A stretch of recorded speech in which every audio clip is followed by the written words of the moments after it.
A sold-out crowd at Anderson Family Fields as number 10 UCLA makes the short ride down Route 60 to take on Cal State Fullerton. Hello, everybody. Alongside Brady Charette, I'm Jonah Malkin, delighted to have you with us. The Bruins and the Titans. It doesn't get any better than this. Cal State Fullerton playing their best softball of the season, fresh off their 5th Big West Series title of the year. But Brady, they're taking on the nation's second hottest offense. What are you looking forward to tonight? I'm looking for strength against strength. Like you mentioned, number 2 offense for UCLA coming in with 111 home runs this year, just been smacking the ball in the ballpark. But they're going to face a tough Titan pitching staff tonight, who ranks number 1 in the ERA in the Big West. Should be a great Tuesday night here in Anderson Family Field. 1,000 plus expected on hand for this one as we get set for starting lineups. First pitch. It's one of the longest standing rivalries in college softball. A pair of top-tier Southern California programs whose history dates back to 1980. UCLA, now in its second season in the Big Ten, rides in with 111 home runs and its historic offense to face Cal State Fullerton. The Titans, winners of 10 of their last 11, are aiming for their first home win over the Bruins since 1996. We're ready to go on this Tuesday night as these sides clash with 106.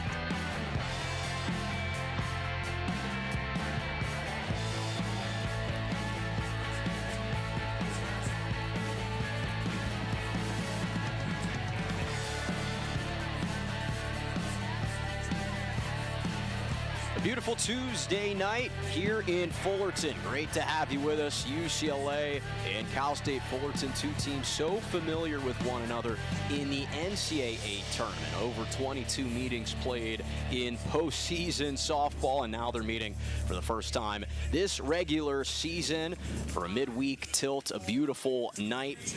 And it's so fun, Brady, when you get to have a top 10 team come in and challenge the very best in the Big West, which Cal State Fullerton has been. They haven't lost a conference series all season so far. Yeah, they've been terrific in the Big West as we are looking at the Big West softball standings with Cal State Fullerton at the top with a 24-11 record, have been great within the Big West with a 13-2 overall record. Looking to build on a 3-game win streak. It'll be tough against the number 10 ranked UCLA Bruins, pardon me, who have been just phenomenal with the bats. Oh, they can twist your tongue because of how good that they have been as we take a look at the players to watch. And of course for UCLA, it starts with Megan Grant, number 2 on this in this country, rather, when it comes to home runs with 25, but it's just her presence in the batter's box that looms so large. Absolutely. She has been a force in the Bruins lineup with an average close to 500 on the season and an OPS north of 2,000. Meanwhile, for Cal State Fullerton, Sarah Cosias on an 11-game hitting streak for Cal State Fullerton, as we talked about, starting to play their best softball, winners of 10 of their last 11. So we'll step aside and get you the starting lineups and first pitch when we come back here at Anderson Family Field.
4 straight wins for UCLA, trying to make it 5 straight against another non-conference opponent, this time Cal State Fullerton. The Titans, as fans continue to pack Anderson Family Field on a beautiful Tuesday night.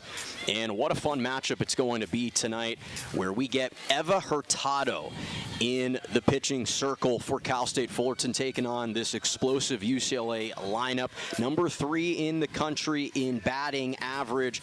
And as we highlight Eva Hurtado, Brady, of course, for her making her 15th start of the season, 19th overall appearance, a 7-4 record with a 4.43 ERA.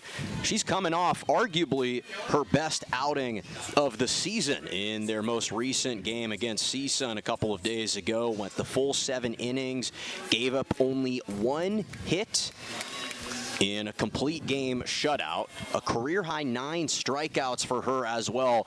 If she's going to channel a similar performance here today, UCLA might be in some trouble. Absolutely. She's going to have to channel that effort into this matchup today with such a phenomenal offense for the Bruins. And like you mentioned, just the 1 hit in the complete game. But what I noticed in that one was just the 1 walk. 41 now on the season.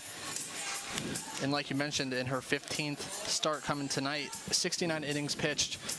It'll be really important for her to limit the free passes tonight with a lineup that can do damage 1 through 9. Well, here is the look at their 1 through 9, and of course Riley Slimp, the table setter, who had 7 hits this past weekend in their series against Indiana. Megan Grant, Jordan Woolery. Woolery, the nation's leader in runs driven in this season. Kanaya Bragg and Brie Alejandre. Brie Alejandre and Alina Garcia, will highlight them defensively, what they've been able to do along the left side. Ramsey Suarez, Alexis Ramirez, and Jolina Lamar, and a couple of standout freshmen, Lamar and Brie Alejandre in particular. We'll take a look at Natalie Cable at the bottom half of the inning when she's in the circle, but Riley Slimp steps in for UCLA.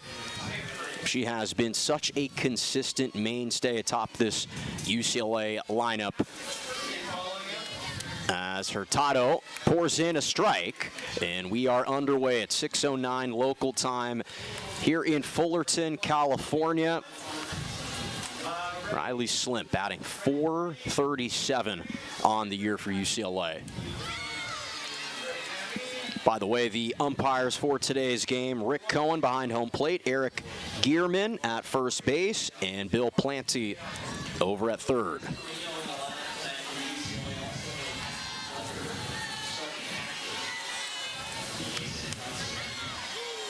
Runs inside, 2 balls, 1 strike for Eva Hurtado. Again, went 7 innings, just 1 hit in her last outing against CSUN this past weekend.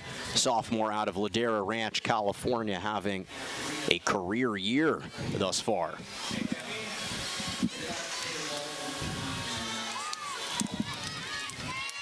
Good pitch there from Hurtado, just missing outside.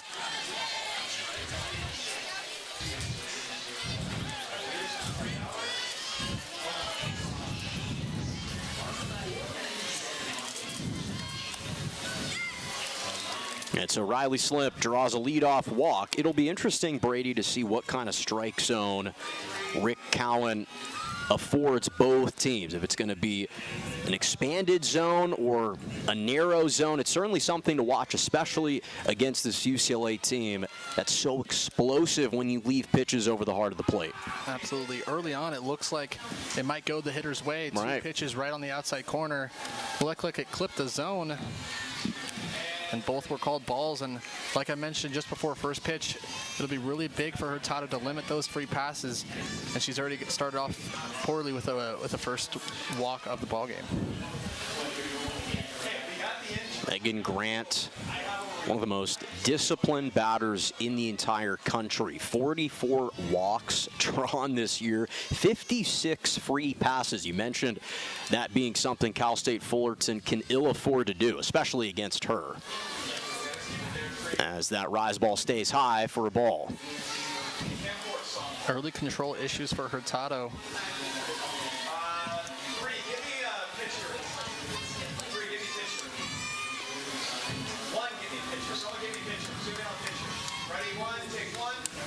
And Grant Goes after that pitch, driven deep into right, and it is gone.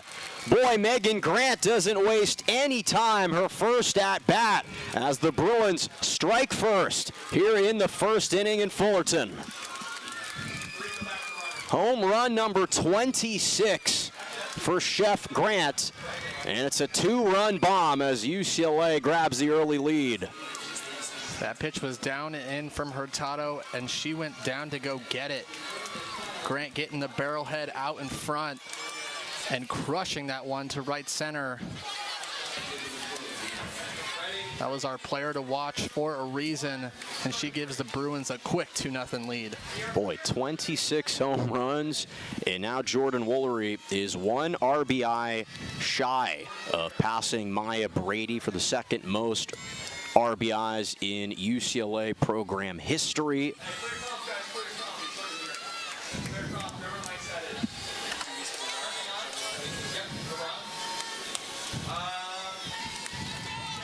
That one just misses outside. Hurtado not getting the calls on the outside corner to start this ball game.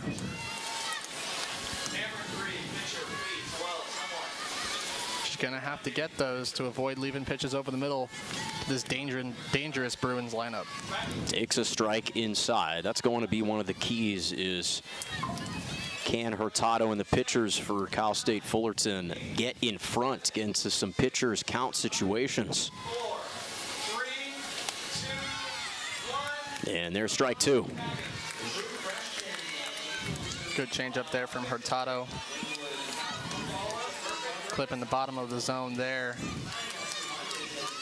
One of her primary pitches this season has been a real out pitch for her.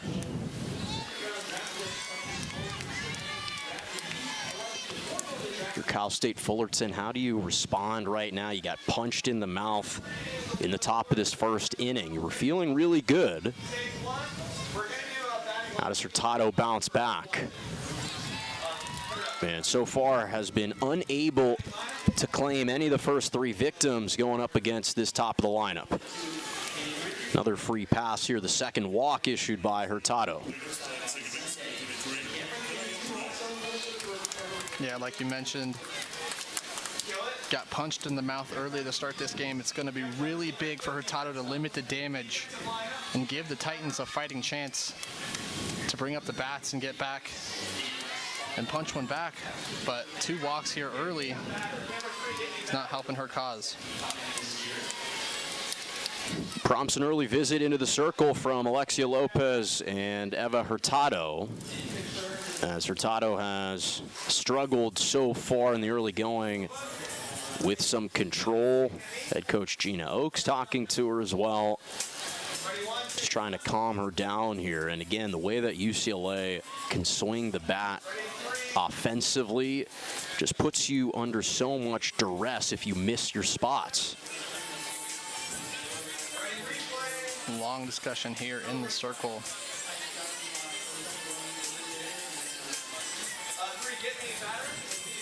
We knew this would be a tall task for Hurtado. Just looking up and down this UCLA order, the average is just popping off the charts. 437 at the top, 500 now on the season for Megan Grant. Jordan Woolery over 500 on the season. Just such a potent lineup, 1 through 9. It's going to be really, really difficult to get outs here tonight. Comes back with a strike to Kanaya Bragg. 413 on the season for Bragg. They're 1 through 4, all batting over 400 this season for UCLA. Fouled off 1-2. Good challenge pitch there from Hurtado. Finally in her first favorable count of the ballgame, 4 batters in.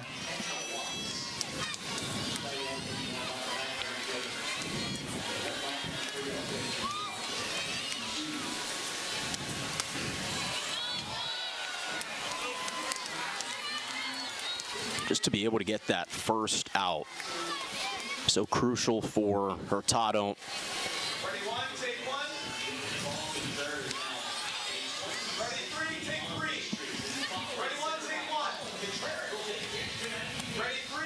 Drifts outside.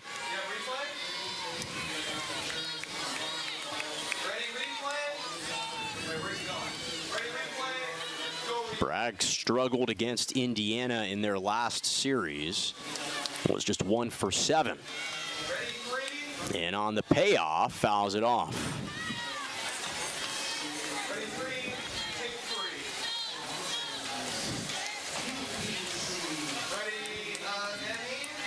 UCLA's won 4 straight games. They beat Hawaii, and then they swept Indiana, their 4th series sweep of the season. Preparing for another trip to take on Illinois. And on the 7th pitch, misses outside.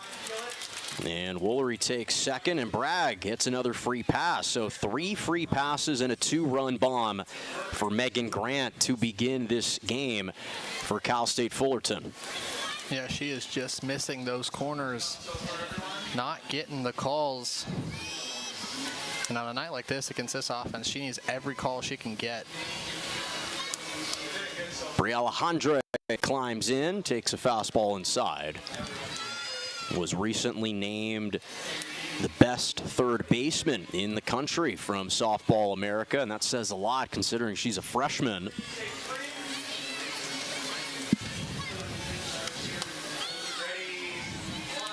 But what she's been able to provide also in the batter's box has been invaluable for UCLA. That middle of the lineup just as potent as the top.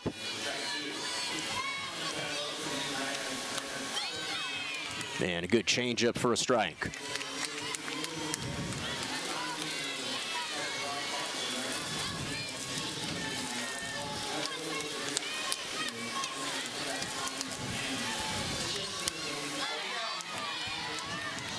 Number 2 in the country, Brady, for Briella Handre amongst freshmen in runs driven in.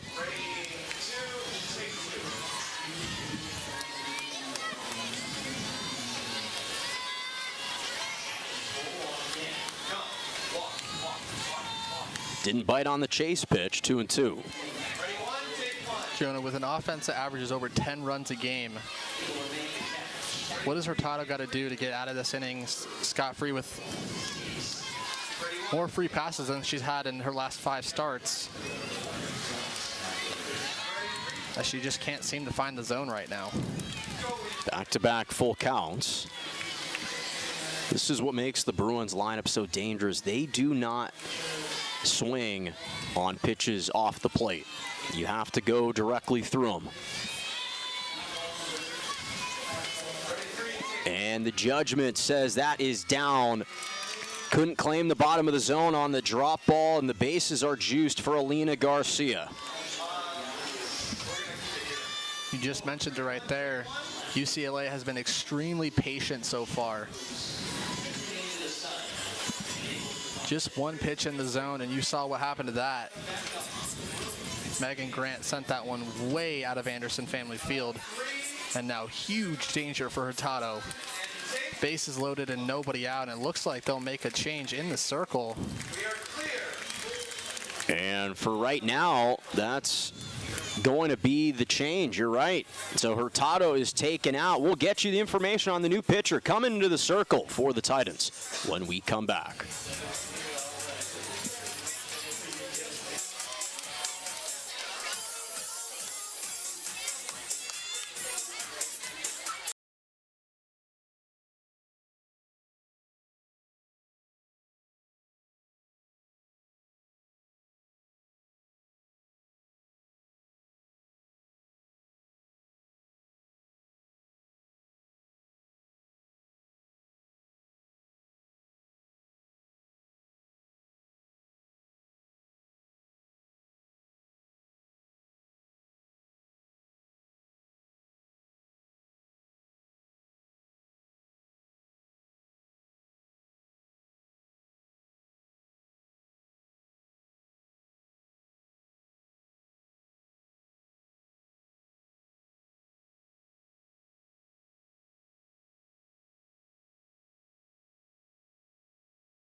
So Leanna Garcia is going to step in, the redshirt junior out of San Marcos.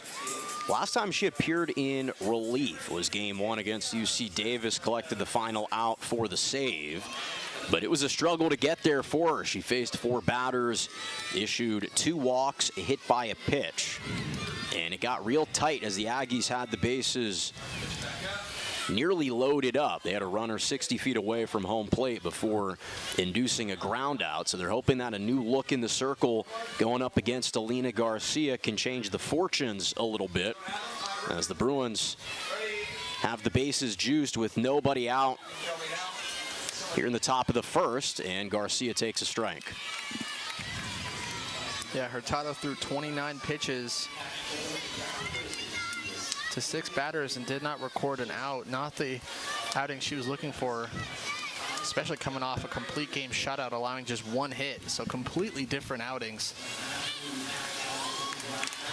Now she has left a bases loaded mess for Leanna Garcia to clean up.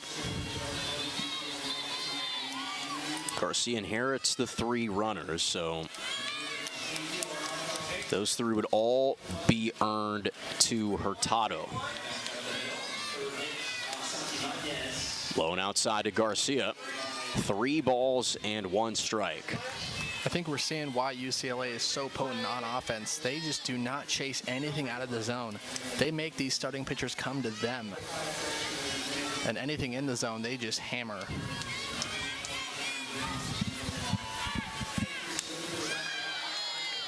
Got her to pop it up. And it's caught in the infield by Colby McClinton.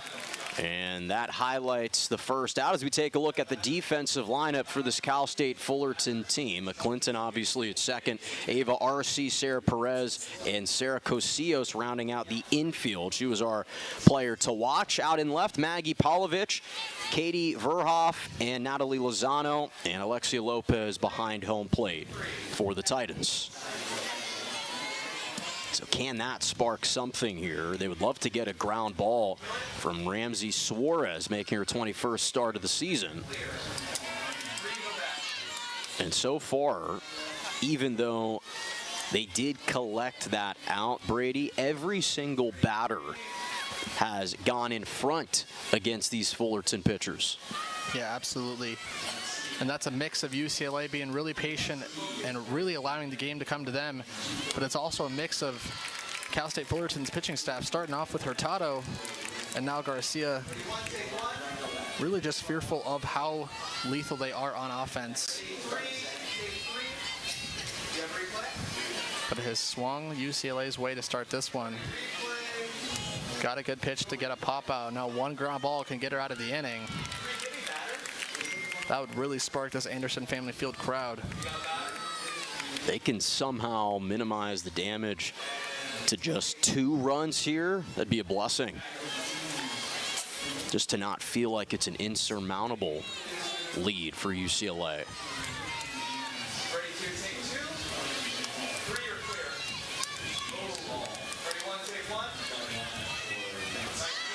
Swing and a miss, and down goes Ramsey Suarez for out number 2. Great pitch there from Garcia. 1 down in the dirt, forcing the first chase we've seen here tonight on the 1-2 pitch. That's such a big out there, and it just shows how big it is to get in front of hitters, force them to swing out of their comfort zone, and really put you in control. And now 2 outs here, 1 pitch away from getting out of this huge mess.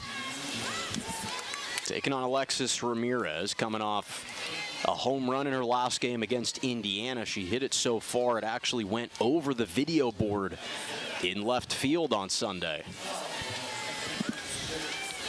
So Jordan Wooler is over at third, Kanaya Bragg at second, and Brie Alejandre at first.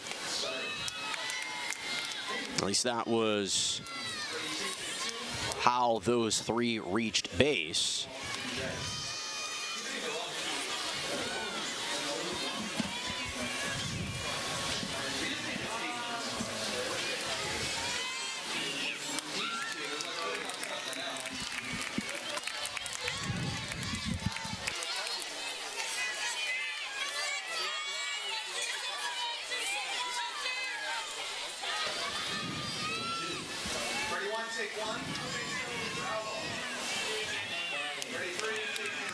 Stays a little bit high to Alexis Ramirez. Good take from Ramirez there. Now she set herself up with a great count here, 3-1. Nowhere to put her. Free pass would bring in a third UCLA run. Big pitch here. That's lifted deep into left, and it is gone. Boy, a look from Maggie Palovich and Alexis Ramirez with a grand slam, her third of her career. As she clears the bases and the Bruins blast open this contest, it's 6-0 here in the first. Her 9th home run of the season is a huge one. Got a 3-1 fastball and did not miss it. And she caps off a huge inning for the Bruins. Boy, a disastrous start for Cal State Fullerton, and about as well as you could have hoped for your UCLA. They have just tried to suck the life out of Anderson Family Field right now with 2 home runs in this inning alone, the 29th time this year that they have recorded multiple home runs in a game, and they do it in the first inning here at Anderson Family Field. The Bruins make the free passes hurt big time. 2 hits in the inning, and both have been home runs. Shows you what can happen if you put runners on against a potent offense. Like we were mentioning earlier in the broadcast, 1 through 9, truly dominant. Alexis Ramirez came in batting .438 out of the 8-hole tonight. So just no free outs here in this Bruins lineup.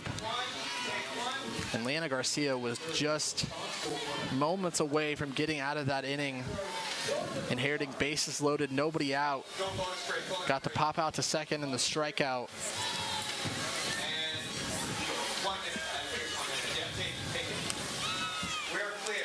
But had a 3-1 fastball that just sat too much over the center of the plate. And the backstop did not miss it. Like you mentioned, 3rd grand slam and 9th home run on the season. Jolena Lamar, it's easy to overlook her with what she's been able to do for this UCLA team. A standout freshman, earned the starting center fielder job about midway through the year. Possesses so much confidence. As Coach Kelly in Away Perez has said, she has prepared to be the one.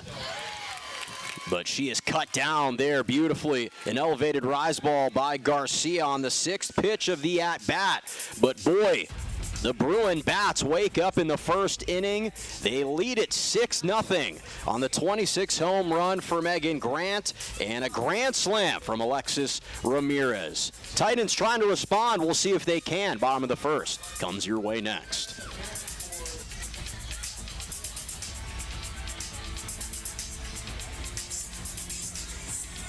The 2026 Big West Softball Championship returns to Anderson Family Field on the campus of Cal State Fullerton. Catch 4 great days of action May 6th through 9th as 6 teams battle for a conference title and an automatic bid to the NCAA Championship. For more information, go to bigwest.org/SBChamps. The 2026 Big West Softball Championship. Tickets are on sale now. What is the Big West? The Big West is where the Aloha spirit meets California cool. It's a place of unlimited opportunity on the court, in the classroom, and in the community. We're built different in the Big West. We find a way to win with hustle, heart, and hard work. What is the Big West? It's the place where dreams come true. The Big West. Only the bold.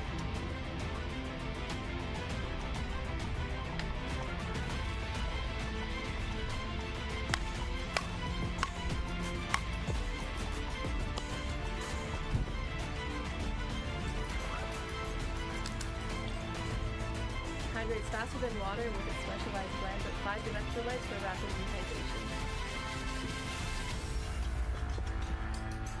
Go on campus now and grab your favorite Gatorade.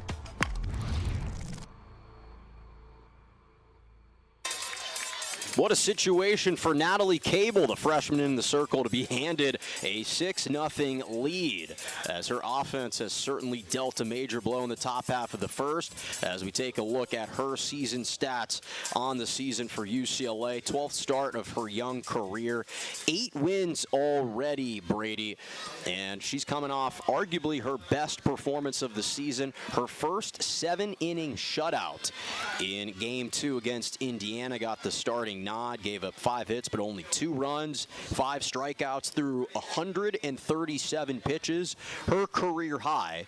Trying to follow that up here tonight as her first pitch to Sarah Perez is off the plate. So how will Cal State Fullerton bounce back? If you're the Titans, you have to plate at least 1 run, you'd have to think, to feel like you can claw your way back. Absolutely. It'll just be about chipping away here. Here in this first inning, like you mentioned, it'll be big to get one back, get some of that momentum back in your dugout, give something for the fans to cheer about.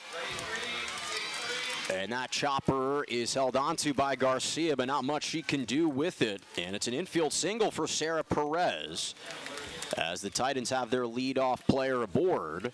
That's certainly one way to get the party started, try and develop some traffic along the bases. Sarah Perez has been phenomenal out of the leadoff spot this year. Every time I look up, it seems like she's on first base. For Colby McClinton,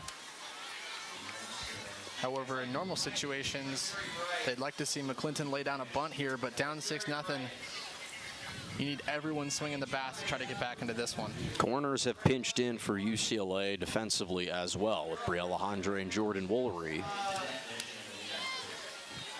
And you could see Alexis Ramirez almost preparing for the pitch out, as Perez is always a threat to steal the bases. Yeah, we talked about what the Titans have to do to get back into this one. On the flip side, for Natalie Cable, I think it'll be really big to just pound the zone. You got 6 runs here early on. You don't want any free passes like this one right here, as that one hit McClinton. And quick traffic for the Titans, first and second, nobody out. But like I was mentioning, it'll be big for Cable to pound the strike zone. Do not want any free passes. Don't give any extra outs to this Titans offense. We might not be as dangerous as the Bruins, but here at home, they can do some serious damage. That was one of the things that Kelly Inouye Perez said to me a couple days ago, was with Natalie Cable and Bryn Nally in particular, with those two trying to limit the number of free passes and make hitters have to earn it. Nice cut there from Lopez, sending that one right back to the screen.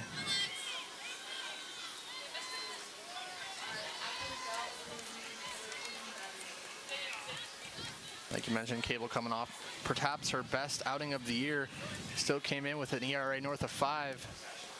So some potential chances here for the Titans early in this one to claw back. Coming back in 10, 9, 8, 7, coming back in 3, 5, 4, 3, 2, 1. We are live on 3. And a comebacker up the middle, scooped up by Lamar. And she will be held at third is Perez. And the Titans showing a little bit of titanium here in the bottom of the first inning, responding now with their own bases loaded situation and nobody out. So 2 hits and a free pass. And now the player that we highlighted at the top of the broadcast, Brady, Sarah Cosillos, stepping in for Cal State Fullerton. Yeah, one swing and she can match Alexis Ramirez. The grand slam of her own, but one thing that Gina Oaks-Garcia preaches with this team is flushing bad innings, resetting, going back in the dugout, say, guys, we have the bats, we have the offense to respond, let that stuff go, and we can keep moving on. And still 7 at-bats to go, plenty of time. for this offense to get things into high gear. And again, you also don't necessarily need the long ball if you're Cal State Fullerton. They've been able to advance runners the more traditional way, as Casillas gives that one a go, and it's fouled out of play. Yeah, I love what you said there. I mean, we've seen 2 weekly hit balls for singles and a hit by pitch, so it doesn't require much to get some traffic on the base paths. And now one big swing can... And there's that one big swing from Casillas, and it is going to be caught, and the Bruins hold up defensively, able to deny a potential pickle situation as they collect the first out.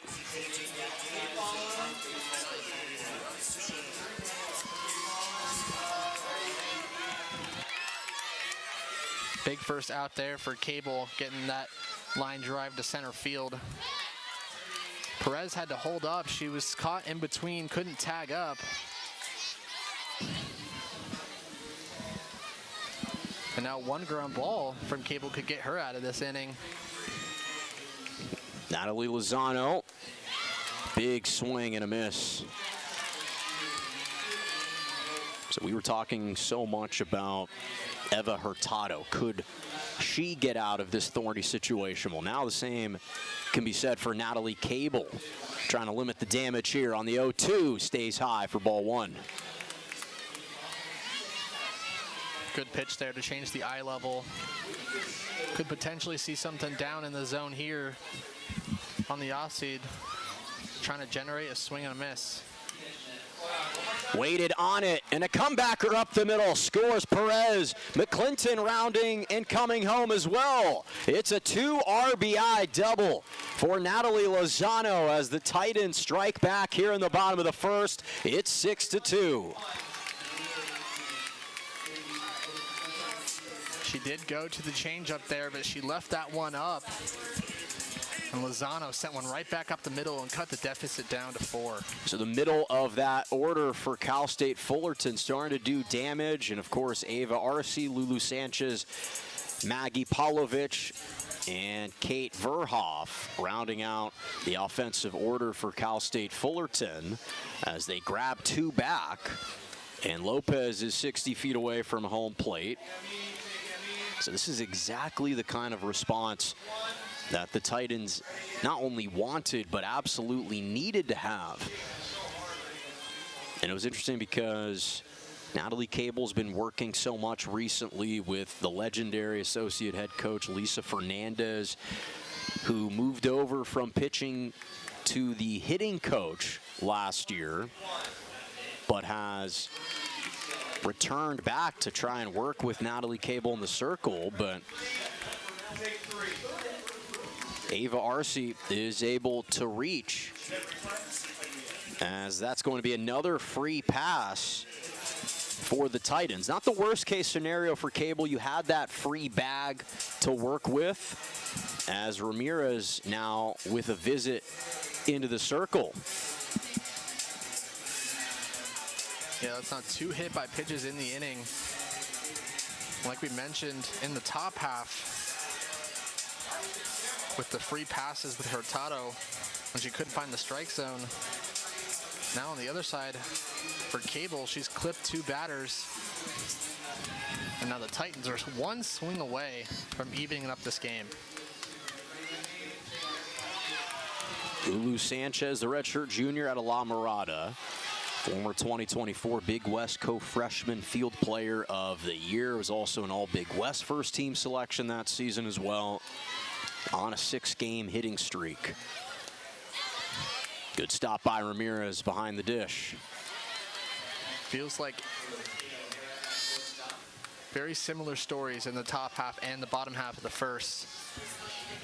2 big swings of the Bruins generated 6 runs. And now 1 big swing from the Titans here could even this one up.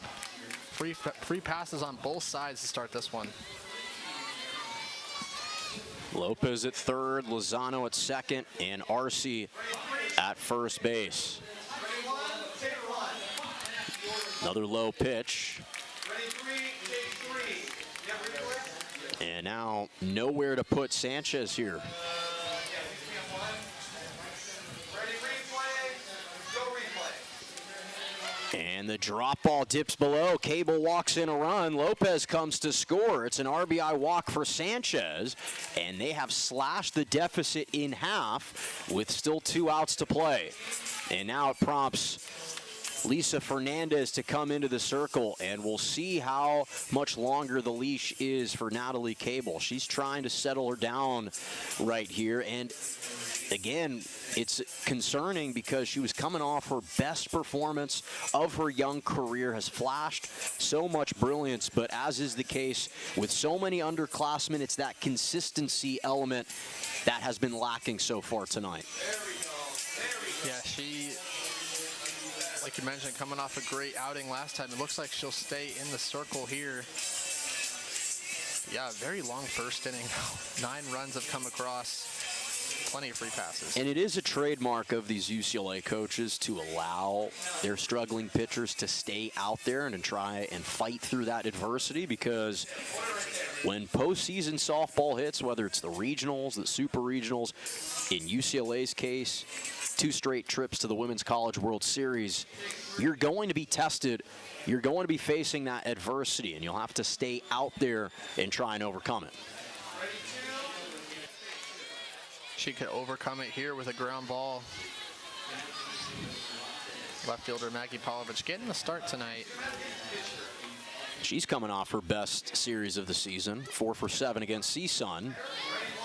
Lays off the strike on the outer part of the plate.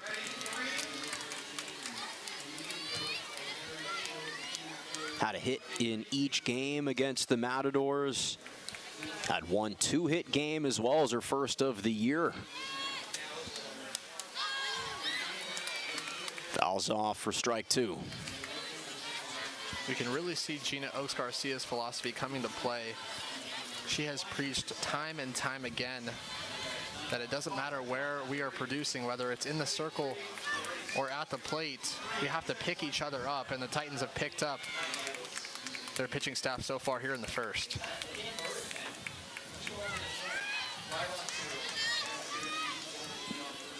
Give me runner 3.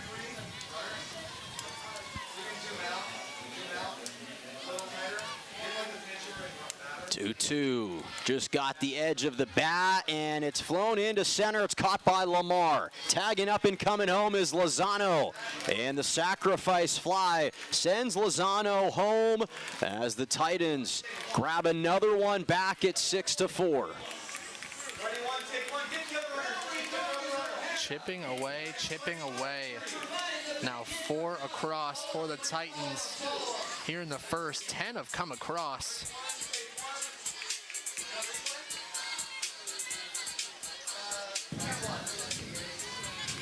We could have an offensive explosion tonight here at Anderson Family Field. Runners at the corners now. Ava Arce tagged up as well to get to third, and Sanchez is held up at first.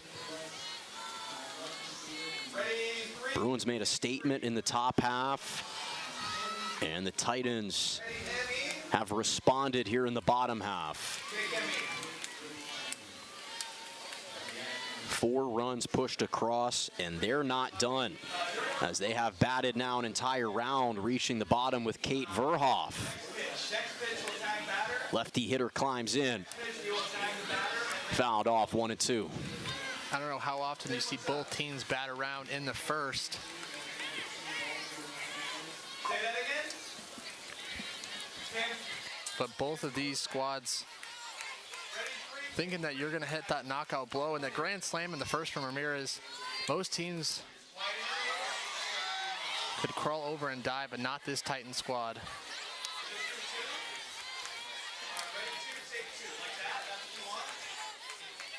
Their ability to respond to adversity has allowed them to jump out to first place in the Big West.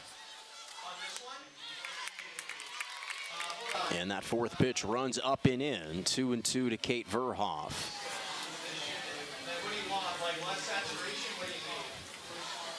Cable trying to push through it here in the circle for UCLA. And 3-2.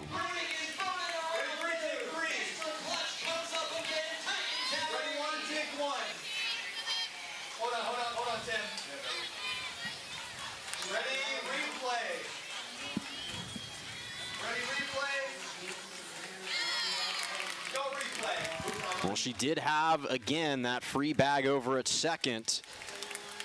So Sanchez moves on to second. Verhoff is walked. So in this first inning for the freshman pitcher, she has given up 3 hits, 2 hit by pitches, and 2 walks. And a sacrifice fly. Sarah Perez climbs back in, pushed the first run across for the Titans in what feels like about a couple of hours ago, the way that this first inning has shaken out. Extremely lengthy first inning. Like you mentioned, between the two teams, a combined 8 free passes.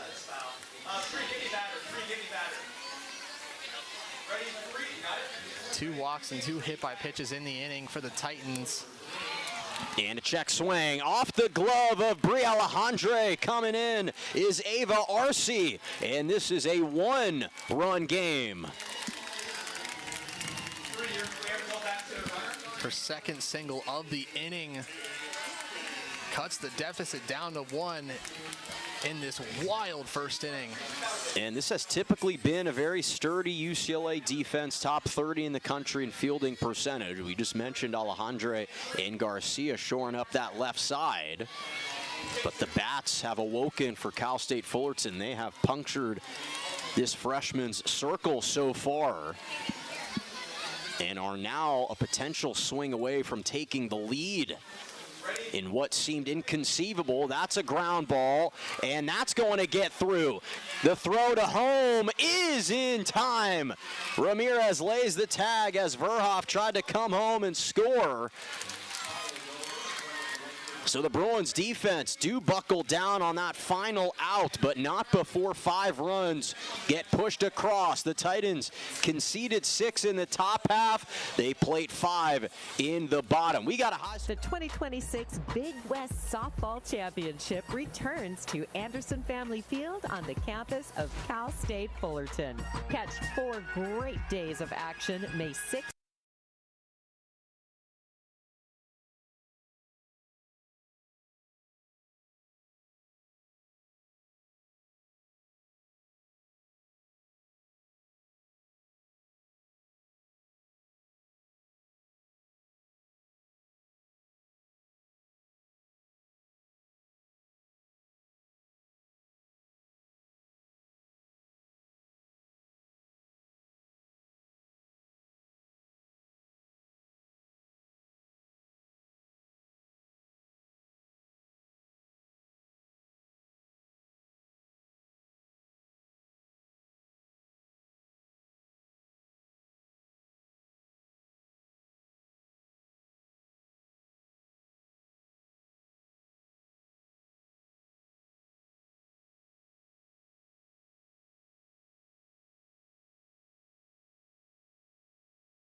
Away from taking the lead in what seemed inconceivable. That's a ground ball, and that's going to get through. The throw to home is in.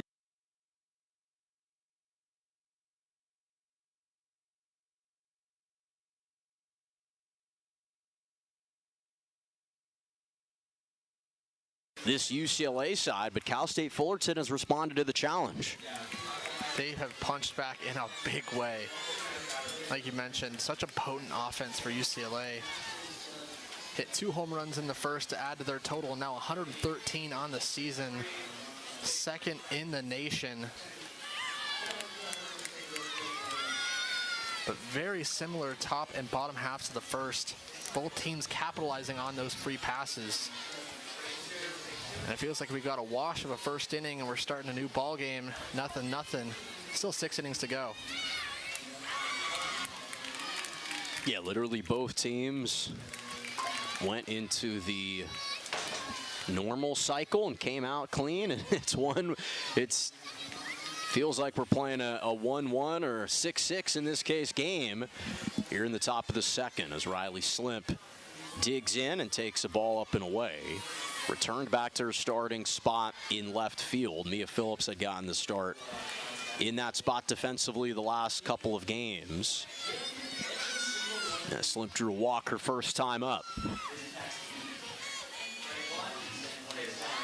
To put into context how wild that first inning was, it was 40 minutes to be exact. Featured 15 base runners, 7 hits, 6 walks, and 2 hit by pitches. So we've seen a lot of everything so far. Eva Hurtado was taken out quickly. Leanna Garcia came in to mitigate the damage. And her credit, since she has come in, has certainly seemed to have a little bit more control in the circle. And it's going to be big for both these pitchers to have a bounce back inning for Garcia, and we'll see if Cable comes out for the second inning. But they've really got to settle in here. Garcia's going to need some length from Garcia, and that will not help as another free pass. Slim taking her second walk in as many innings. And they'll bring up Grant, who had that 2-run shot back in the first. Grant stamped the first inning, as you mentioned, with that 2-run shot. 26th home run of the season. 75 career home runs now for Megan Grant. 8 multi-homer games in her career.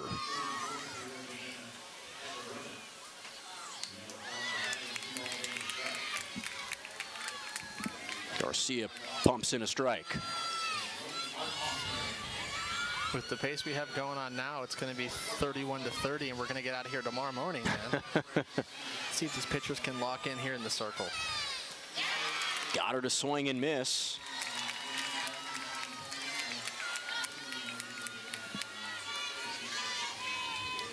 Yeah, great off-speed pitch there from Garcia. Changeup got Grant to swing over the top of it. Not a good count here for her.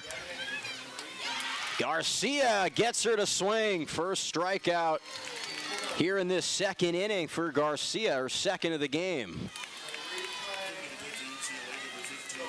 Changeup got Grant to swing over the top of it. Off-speed. Not a good count here for her. To sit down Grant. Garcia gets her to swing. Garcia. As now Jordan Woolery steps back in. Second at bat for her. She also drew a walk immediately following that 2-run homer. So it's tracking the stats for Jordan Woolery. 246 RBIs, tied with Maya Brady. And she takes strike 1.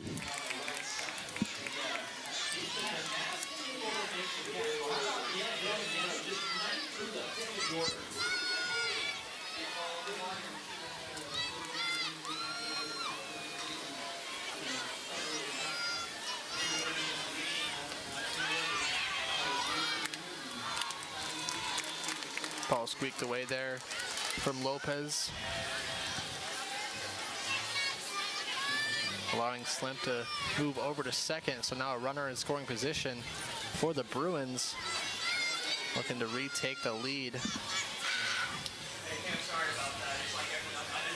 One single could put Woolery in the history books for UCLA.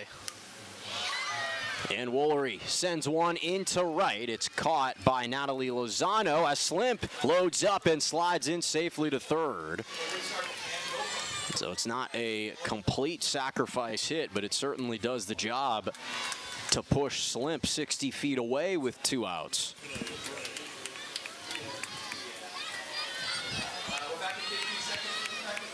This feels a little bit more like a customary softball inning.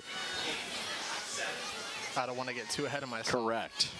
With the 2 outs, because she had the 2 outs last inning, and that's when she gave up the grand slam to Ramirez. If she can get out of this one scoreless, it would be big for the Titans.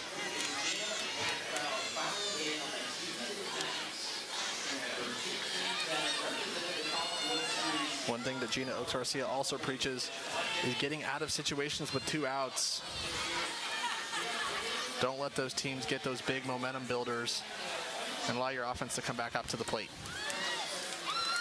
Nia Bragg has worked so much on her swing. One of the interesting things that Coach Lisa Fernandez told me was she's really improved on swinging to the shape of the ball.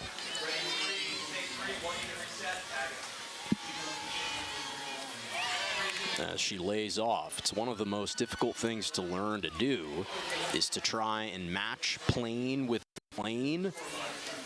So you're almost trying to time that swing out right when that ball is closing into that zone. She's really started to handle that inside pitch a lot better this year.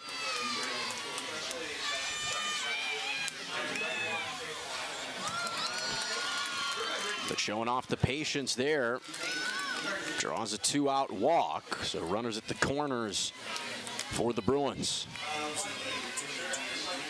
Yeah, like you were mentioning, matching plane with plane. The Titans do a really great job of throwing off hitters' balance. In my conversation with head coach Gina Oaks Garcia a few weeks back, she gave me one funny tidbit that she really preaches to her pitching staff about spinning the blank out of it. And you can fill in the word there. But she has preached that to her pitching staff, knowing that a lot of these hitters, it will sit dead red. And that's where a lot of their strikeouts have come out this season, are on those changeups down in the dirt. Freshman Brie Alejandre up.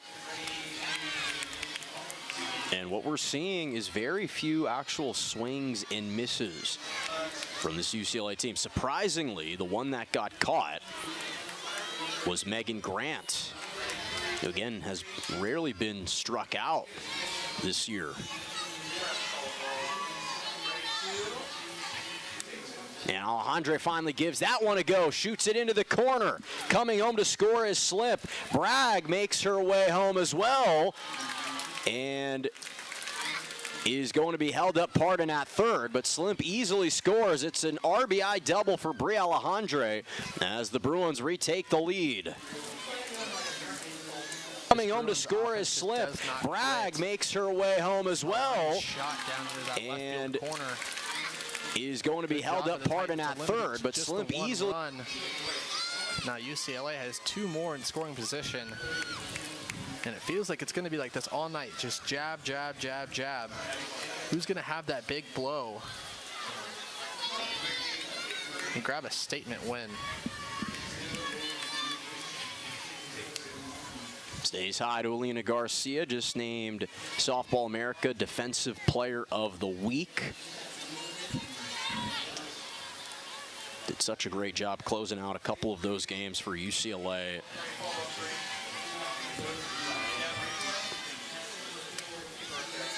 Collected the final out in Game 2 against Nebraska, their one win in that series.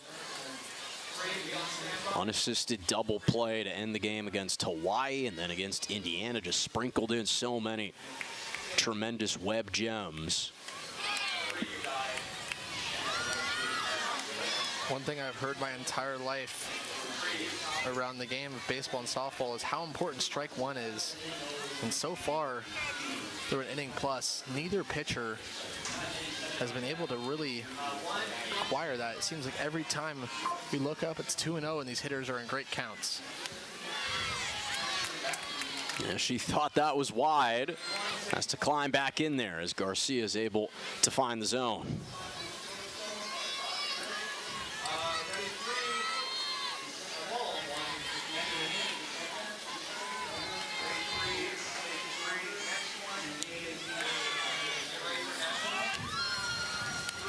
And what do you know, another UCLA walk. This one doesn't hurt the Titans as much with that open base. We are clear. Does prompt another visit into the circle. And I was going to pose a question to you, Brady, which is you almost wonder, not that was it intentional, but understanding what the count was, 3-1. You do have that free bag to work with at first. You almost think there was some strategy involved there? Yeah, I think they really wanted to set up a situation with a force in any base. I think she knows that a ground ball at any position player on the infield, just a short throw away from getting out of this jam. I think she'd rather start fresh with a new count. As she did have a 3-1 count on Ramirez in the first when she hit that grand slam. So she gets to start fresh here with Suarez. And it seems like another huge at-bat here early in this ball game. 0 grand slams in Ramsey Suarez's career. But the way that this game has gone, no one would be surprised if it came right now.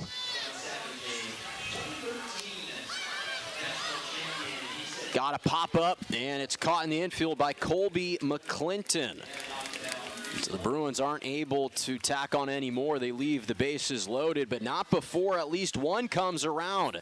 An RBI double from Bria Alejandre scores Riley Slimp as the Bruins lead at 7-6, middle of the second.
This game was expected to sell out, and it did. In fact, the Athletics ticket office announced last week that it would be sold out. They're also serving $2 hot dogs. It's part of a $2 hot dog night. First 500 fans in attendance received a free rally towel as well. And you can see, boy, just the sun cascading down, setting. It's just a beautiful night for softball. And the fans, Brady, have certainly been treated to a lot more offense than I think they might have expected to see. And on the first swing, that is driven deep into center, and it is gone. Alexia Lopez does not waste any time. First pitch, one swing, and we're tied at 7 here in the bottom of the second.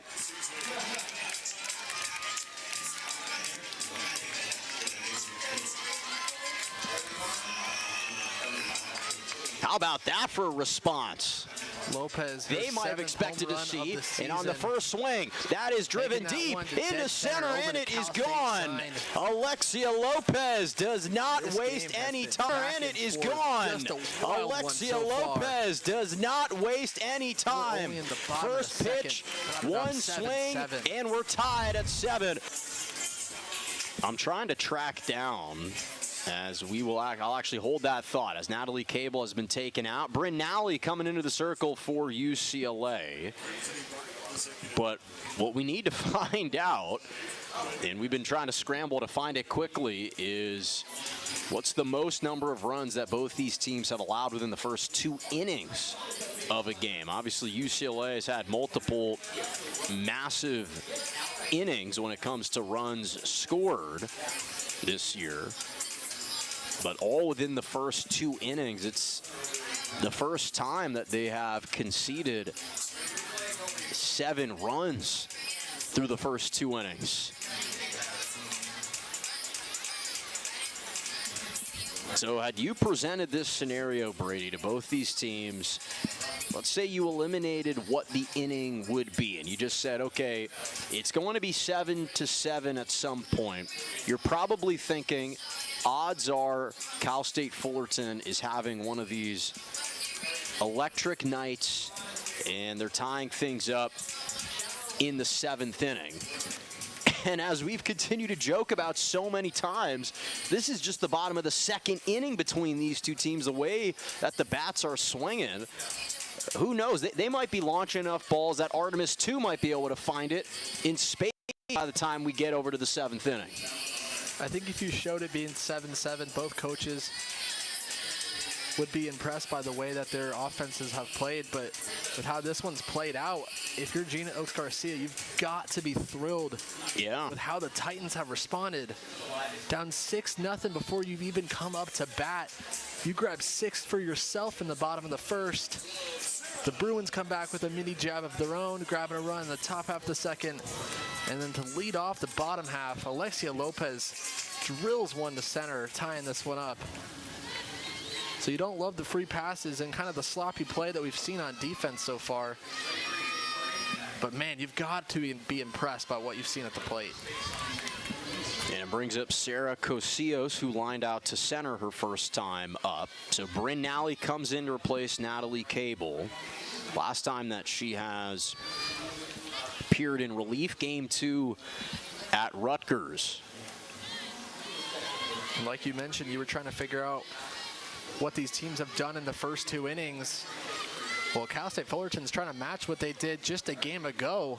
Scored 9 in the first on Saturday against CSUN and 2 in the second. They were up 11-0 going into the 3rd inning of that one.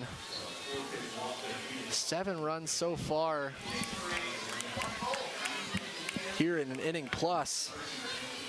So it's within reach, but the early offense for the Titans in the last 2 games, 18 runs combined, and it's been impressive to see so far.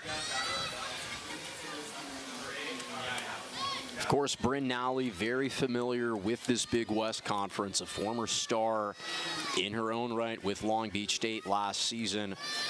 21 appearances with the Beach, 2nd most innings thrown for a pitcher last year with the Beach.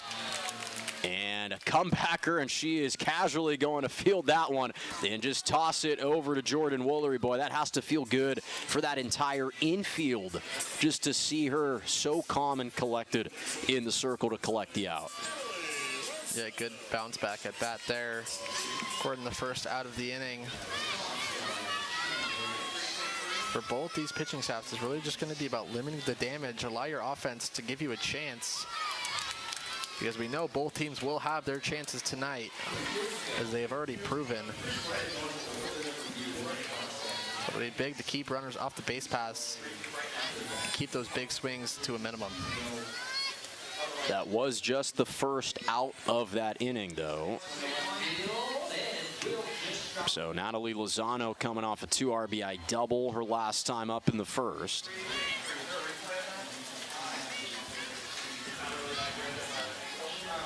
Sophomore out of Chula Vista. Pulls it foul.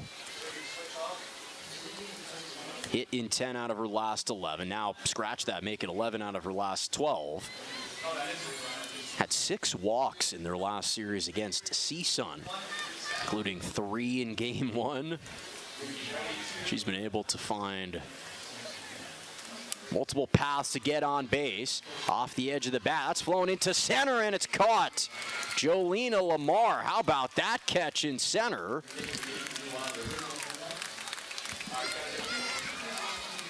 As the Bruins collect the second out defensively.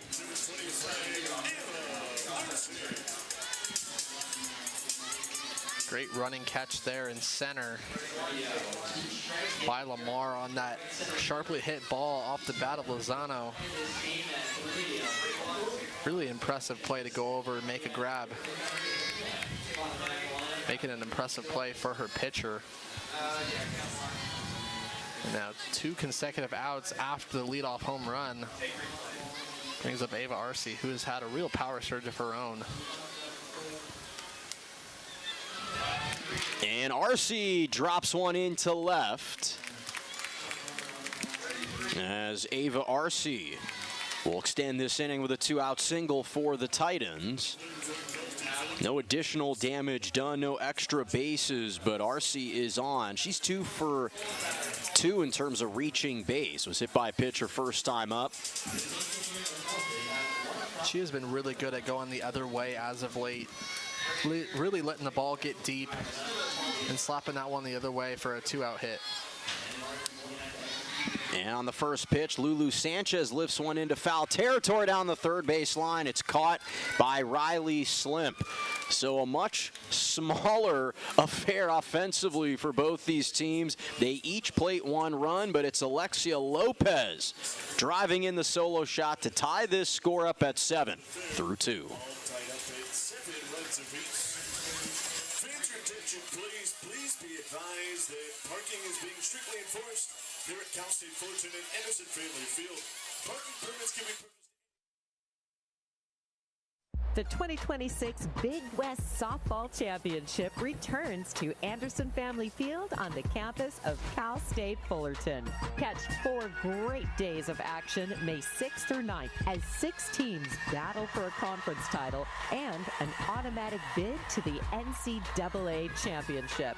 For more information, go to bigwest.org/SBChamps. The 2026 Big West Softball Championship. Tickets are on sale now. What is the Big West? The Big West is where the Aloha spirit meets California cool.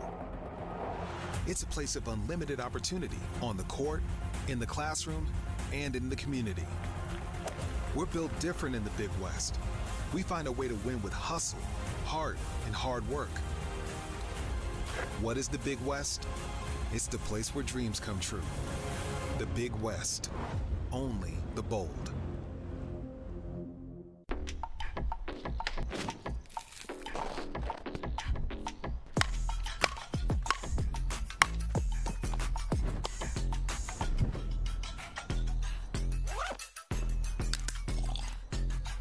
Hydrates faster than water with its specialized blend of 5 electrolytes for rapid rehydration.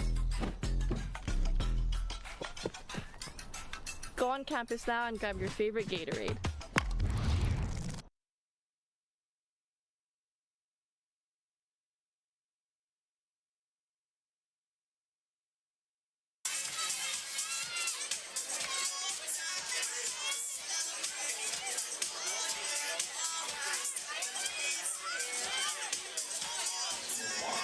Alexis Ramirez coming back up where she just knocked in a grand slam back in the first inning, leading things off here in the third grand slam of the season.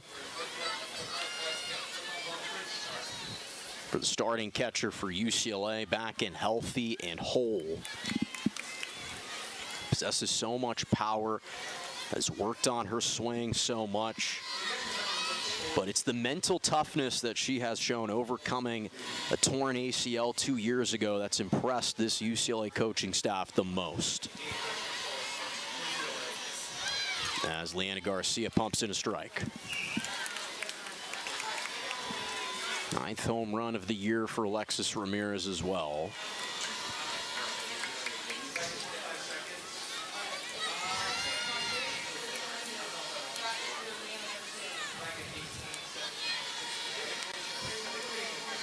Of course, Leanna Garcia did concede that grand slam to Alexis Ramirez, but here's a look at her breakdown so far this year. Has been certainly one of the more trusted arms, as that is rocketed foul down the third base line.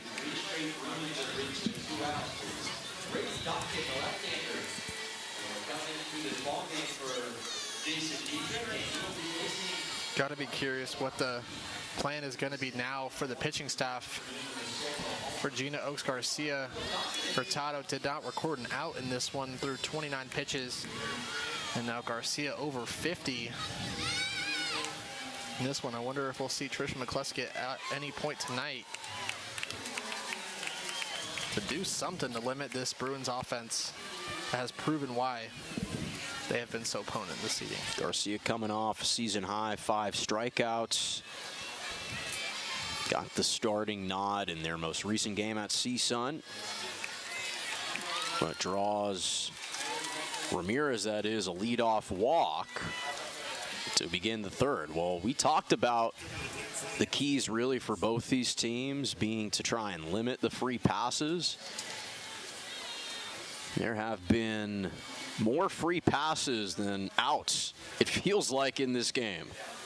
Yeah, that was the 8th walk now for the UCLA. Literally, there have been more free passes than outs in this game. It's just been incredible. Each of the 3 innings so far for the Bruins have started with leadoff walks. And both of those runs have come in to score. We'll see what happens here in this 3rd inning.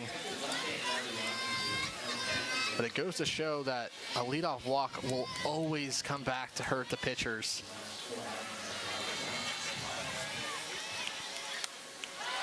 Lamar crushes that one deep into left, and it is gone. Jolina Lamar, how about that? A 2-run shot for the freshman as UCLA retakes the lead 9-7 on the 7th homer of the year for Lamar. That pitch was absolutely rocked to left field. As we look at the replay here, Lamar crushes that one deep into left, and it is gone. Did not miss it. Kept that one just fair. And the Bruins, bottom of the order, doing damage. Once again, the leadoff walk coming back to hurt the Titans. And the Bruins once again have the lead. Boy, it has not been pretty. But that's the 3rd home run of the game for UCLA.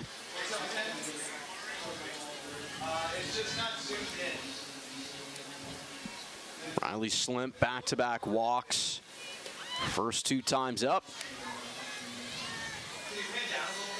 Coach Lisa Fernandez calls her secret All-American. Gets overlooked so often because doesn't necessarily possess the same power and home run ability, although we've seen it so many times this year. But she is just as prolific and efficient in the batter's box for this Bruins team. Yeah, I think that's your job as your leadoff hitter. You know, if they provide power, it's great. But any leadoff hitter that can consistently get on for those 2, 3, 4 hitters who can drive the ball out of the ballpark, as UCLA does better than almost anyone in the country. Now 114 on the season.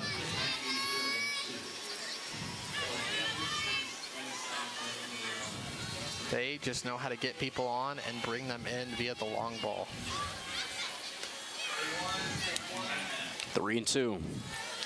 This also marks the 22nd time that they have hit at least 3 home runs in a game.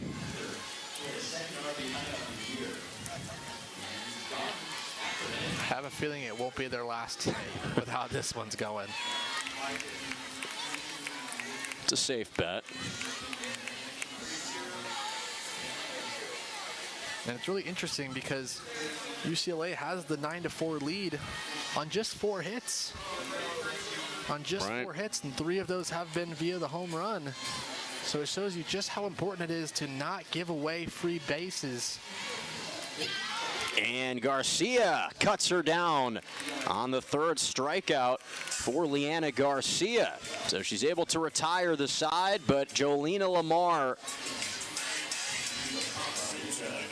continues to give UCLA this lead as they've only taken out 1. And Megan Grant back up, was surprisingly struck out by Garcia her last time up. As that settles in there for a strike. Yeah, Garcia's got the last 2 batters that she's punched out on that changeup that starts middle and dives out of the zone, generating a swing and a miss right over the top. So another one is in there for a called strike. Feels like every time we look up, the heart of the order is up for this UCLA team. Already the 3rd at bat here in the 3rd inning for Grant. Like you mentioned, homered in the 1st. Whistles outside for a ball. Already 68 pitches thrown by Leanna Garcia. Both these 2 teams have to play 3-game series this upcoming weekend.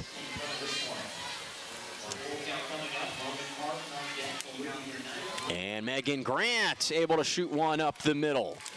2nd hit of the game for Megan Grant. So 2-run shot, a strikeout, and a base knock for Megan Grant. It's one of the few times that UCLA has put the ball in play and it has stayed in the yard. But a sharply hit base hit back up the middle. And the Bruins could be in business once again here in the 3rd for the first baseman.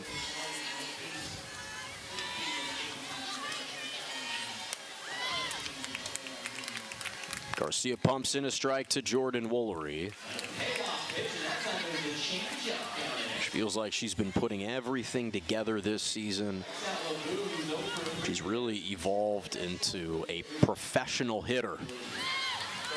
From her approach, quality at bats, the work that she's done in the weight room. Everything's about preparing her mind and body to play at the next level.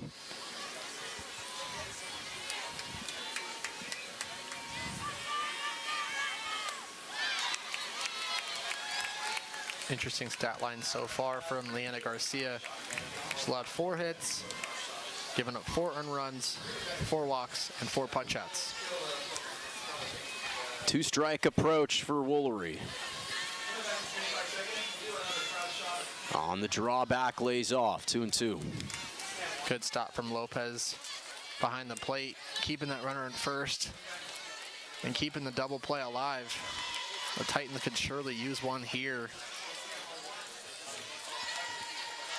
2-2 count to Woolery. And 3-2.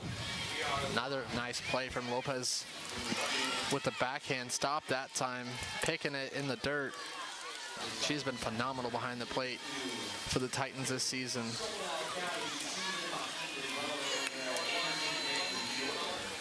Trying to slow down that swing, and the drop ball misses below. Lays off and was able to work around a 1-2 count to draw the walk. 2nd walk that she's drawn today.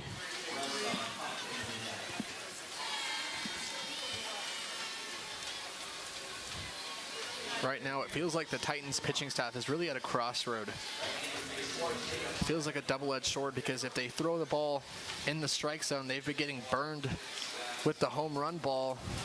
But now 9 walks in 2 1/3.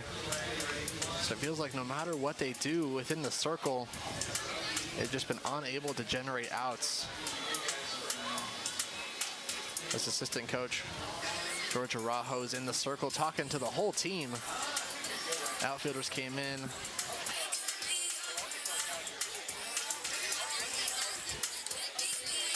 Still a ground ball away from potentially getting out of this inning.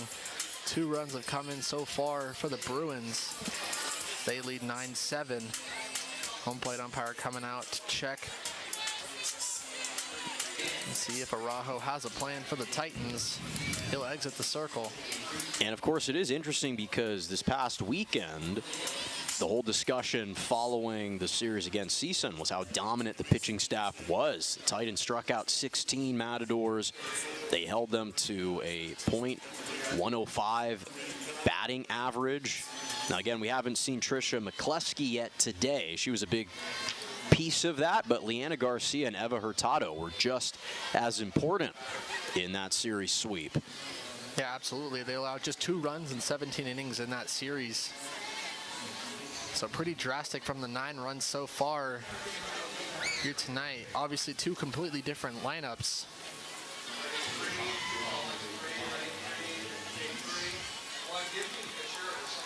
But it must be a little bit of a shock to this Titan pitching staff, who came in first in the Big West in ERA.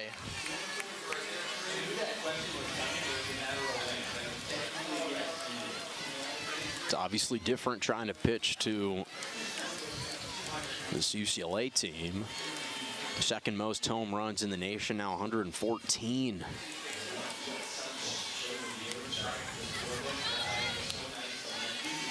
Coming into this game, like we mentioned earlier, the Titans pitching staff had been really good. Like I mentioned, first in the Big West in ERA, first in batting average against, and the fewest hits allowed in the Big West, but they also came in with the second most walks allowed with 116. And after 9 and now 10 walks here in this one, has jumped up to 126.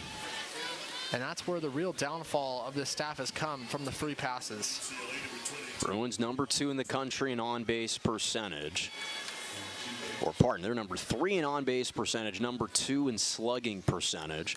But clearly, the strategy is going to change as we'll see a third pitcher come into the circle for Cal State Fullerton. But the interesting thing, Brady, is they're making a clear message, which is we'd prefer the free pass than to leave a bad pitch over the heart of the plate. And they're willing to live with conceding all these walks, all these hit by pitches, if it means potentially avoiding that big lethal swing. Yeah, and they're going to look to limit that big swing here, as they will go to Trisha McCluskey. Their ace will enter here in the third. In some serious trouble as the Bruins have the bases loaded with just 1 out. So they're not leaving any stone unturned. Turning to Trisha McCluskey, 2025 All Big West first team selection. It's kind of unbelievable. You think about a couple of years ago that she made her first career collegiate start at UCLA back in 2024. Only threw 38 pitches that game. 5 hits, 2 2/3 innings. And now you fast forward 2 years later, and she has matured into being the face of this Cal State Fullerton pitching staff. Last appeared in relief game 3 against UC San Diego. 3 innings, 2 hits, no runs, 2 strikeouts for McCluskey. Yeah, one thing about McCluskey is she is definitely accountable when she struggles within the circle. She had a game a few weeks back against UC San Diego where she struggled, and she told the team, hey, this one was on me, and the offense picked her up. She's going to look to pick up this team right now and get out of a serious jam. UCLA already plating 2 in the inning, looking to expand on their lead. See the beautiful night here in Fullerton as the floodlights come on. And Brie Alejandre hit a grand slam in game 3 against Rutgers. So we saw in the first inning, 2-run homer after a walk. Bases got loaded, and then Alexis Ramirez hit a grand slam with 1 out. Will that be the same situation here in the third? Yeah, early control here from McCluskey, as we hadn't seen that at all tonight. Quickly up 0-2. And swing and a miss. McCluskey comes in and collects a victim.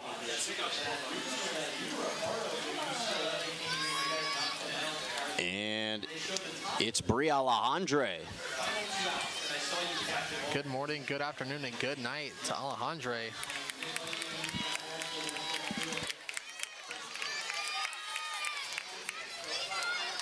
A huge second out.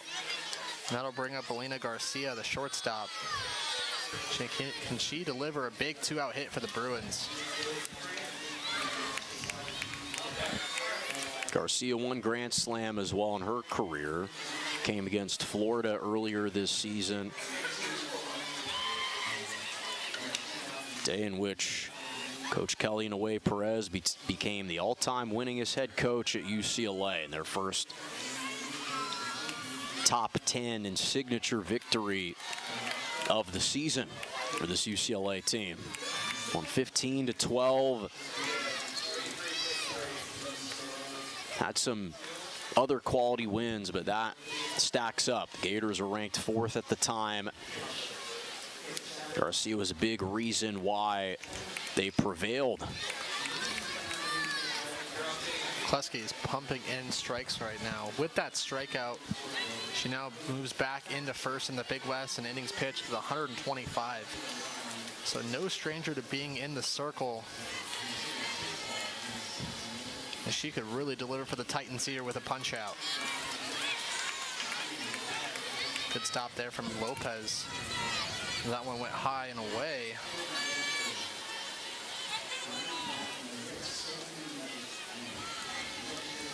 Trying to work around a bases loaded jam. And Garcia gets a hold of this one. Ripped into, and it is foul. She just missed UCLA's second Grand Slam of the night. That one just going left of the left field foul pole. Huge break for the Titans. And now another big 2-2 pitch here from McCluskey. And McCluskey strikes her out with the drop ball. So she's able to wiggle out of the bases loaded jam with back-to-back strikeouts. This is still a 2-run game here in Fullerton.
Perez, the 3 up to bat for Cal State Fullerton, as we welcome you back to the bottom of the third inning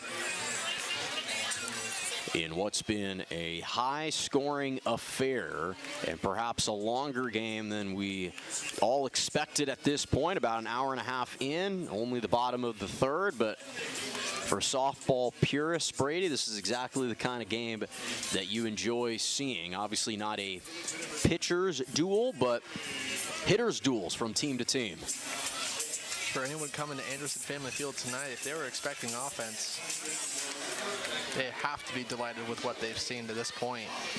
Still so much softball to go. Brady Charette, Jonah Malkin, great to be with you here at Anderson Family Field. As Brinali stays out there for UCLA, trying to make it 5 straight wins. Meanwhile, the Titans trying to extend their win streak to 4 after sweeping CSUN this past weekend. Yeah, 2 really hot teams coming into tonight. Like you mentioned, Bruins looking to make it 5 straight.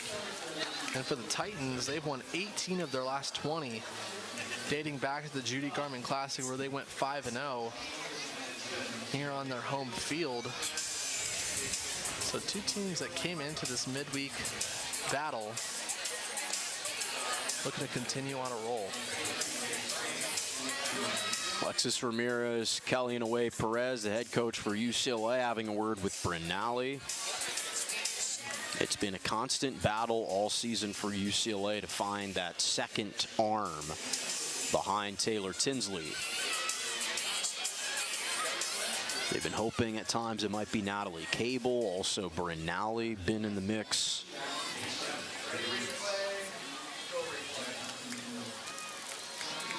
For Brinali, she's just incredibly excited about being in Westwood, getting the chance to sport those 4 letters and pitch on the biggest stage.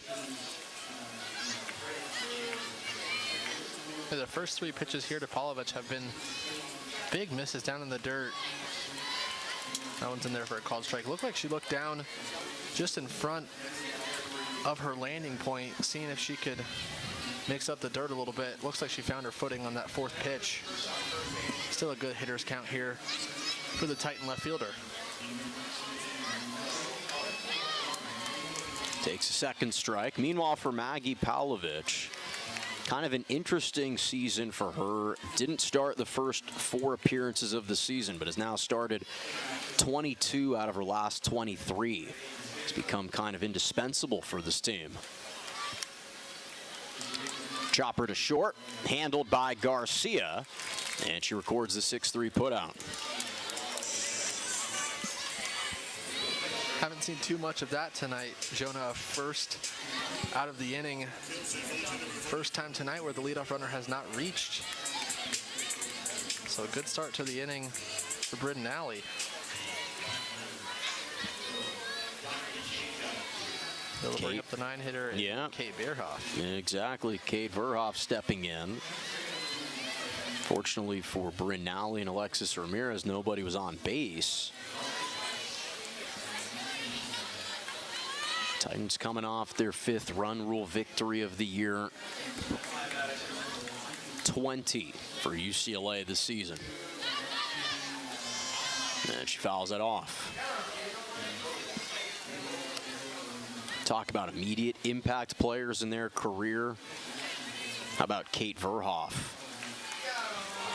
Doing something that has never been done before here, winning the 2024 NFCA Gold Glove winner. First for the Titans and the Big West Conference. Yeah, she is so quick out there in the center field, can really track down anything in the gaps. And her bat has come alive as of late. Started off the year a little bit slow. Now has that batting average over 300 on the year. High chopper to first, a race for the bag, and instead it's a race for tag as Jordan Woolery tags her for the 2nd out.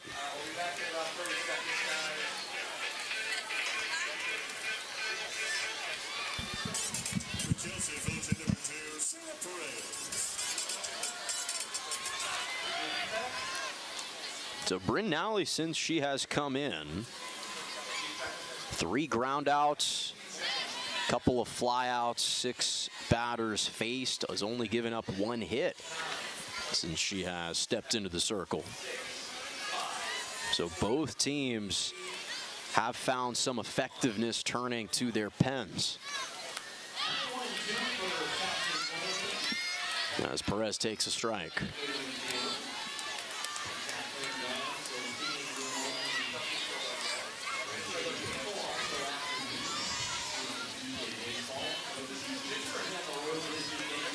Of course, it's always the double-edged sword.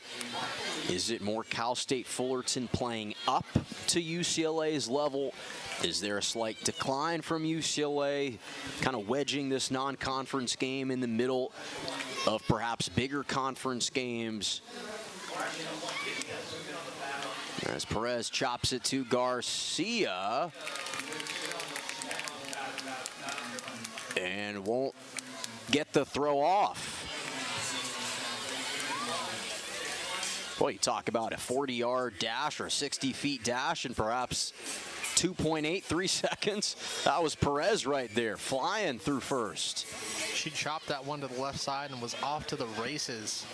Now 3 hits in 3 innings. She has been so good this year, just slapping the ball the other way. And with her speed, it takes a perfect throw to get her. And that time they weren't even able to get a throw off. So she's got her 3rd knock of the night. Now Colby McClinton, who can send one out of Anderson Family Field at any point, can tie this one up with one big swing.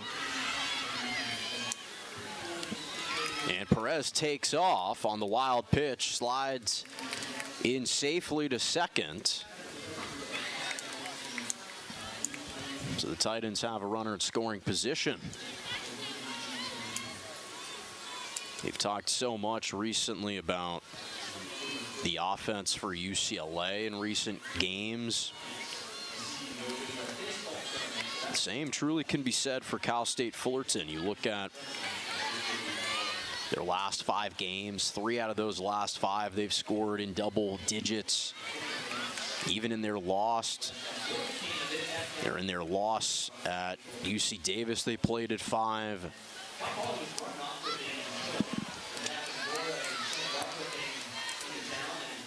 This is a team that feels like they can hit with anyone. Yeah, one interesting thing I noticed before the game today is Cal State Fullerton has really done a great job of taking extra bases. 68 stolen bases on the year. And UCLA, with that offense, they don't take many chances. Just 11 stolen bases on the season. And tonight they haven't needed them. The 10 walks and the 3 home runs have driven in the 9 runs for them tonight. Just fouled off by McClinton, who was hit by a pitch back in the first.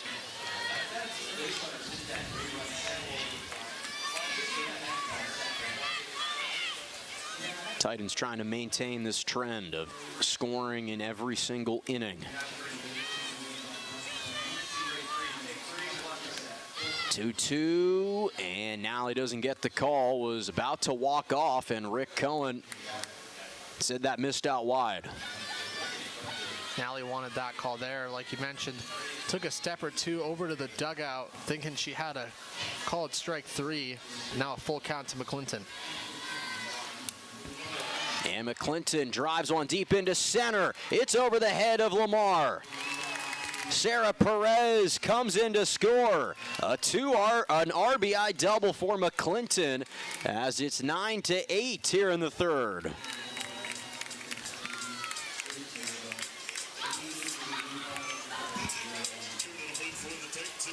Clinton drives one deep into center. It's over the head of Lamar. Sarah Perez comes in to score. An RBI double. Over the heart of the plate, and she drilled it over Lamar's head and center. Now another runner in scoring position for the cleanup hitter in Casillas, where a single could tie this up once again. Just non-stop offense from both of these teams. Now 9 hits for the Titans. 24th RBI of the year for McClinton, and now Alexia Lopez puts another charge off the wall in center.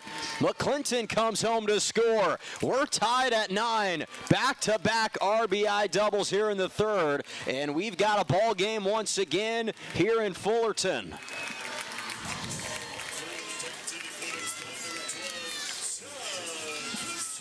I'm at a loss of words for how Here the for Titans have been able McClinton, to and now respond. Alexia Lopez puts another charge They have now off the matched wall the in center. Bruins in each of the McClinton first comes 3 home to innings. score. We're 6 tied apiece at in the 9. first. Back.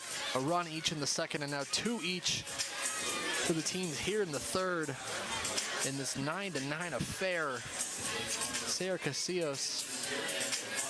And we'll see if Coach Kellyanne Perez is going to turn to someone else or leave Bryn Nally out there. And it looks like we may see another pitcher come into the circle for UCLA.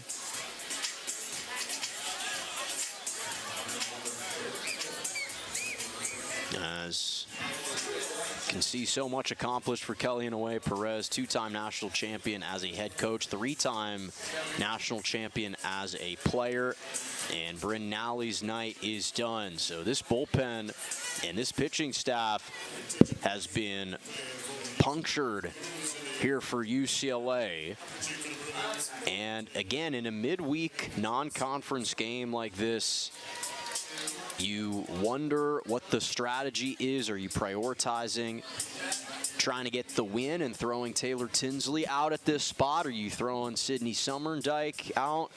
And it looks like right now it will be Sydney Summerdike that will take the ball here, the former Arizona Wildcat stepping into the circle. This type of game, Brady, do you give more credit to the hitters from both sides, or is this more referendum on what we've seen from the pitching staffs?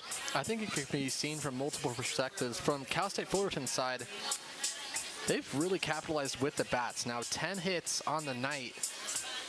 On the flip side, UCLA, while they have had their damage to 3 long balls, they have also walked 10 times. So Cal State Fullerton has kind of given it to them in a sense there.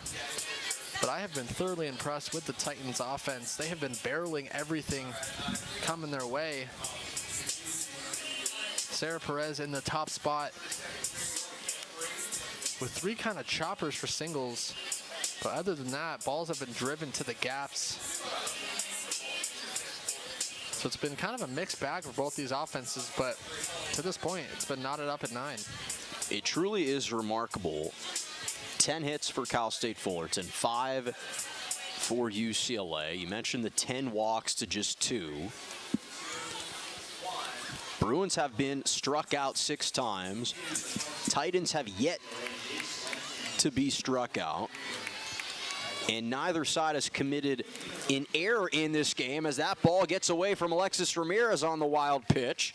And Alexia Lopez is able to advance 60 feet away. One more of those, and the Titans could have their first lead of the night. Looking to get to their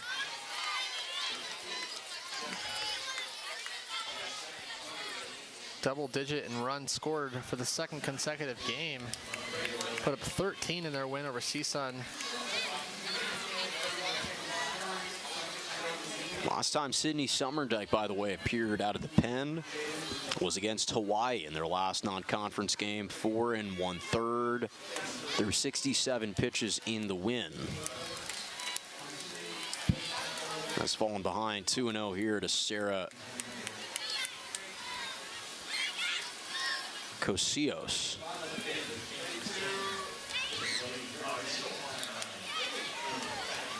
Inside pitch fouled off, 2-1. Just a little in front of that pitch as we see the season stats for Summerdike.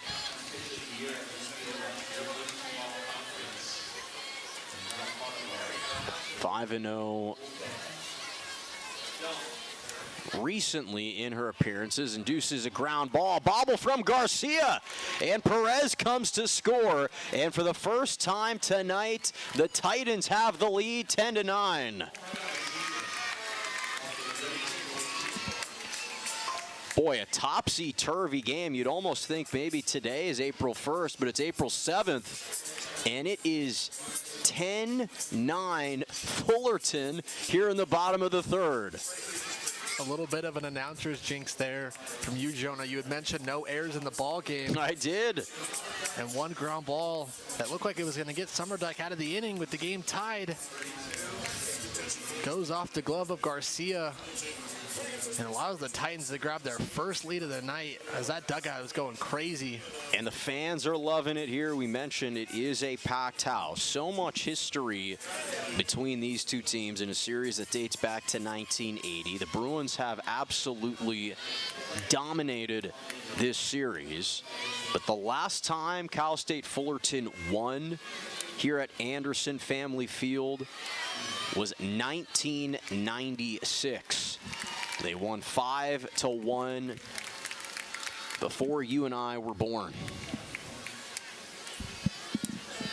And they swiped second as well. You had Ferdman in there to pinch run for Casillas. Swiped second for the 69th stolen bag of the season for the Titans. And like you mentioned, 30 years since their last win for the Titans here at home against the Bruins. Ferdman fouls it off, so that run is charged to Bryn Nally, even though Sydney Summerdike conceded it. It's now Natalie Lozano stepping in, had that 2 RBI double in the first, and a fly out to center. Jammed her up, induces the ground ball. Woolery with a flip to Bragg, and Bragg collides with Lozano, and Lozano is hurt, and she is grabbing onto her left knee. And this is an unfortunate collision that we absolutely hate to see, and she is in tremendous agony right now, the sophomore out of Chula Vista. And boy, it was a nasty collision with she and Kanaya Bragg in a race to the first base bag, and Kanaya Bragg is a bit shaken up. Her left shoulder took a beating as well,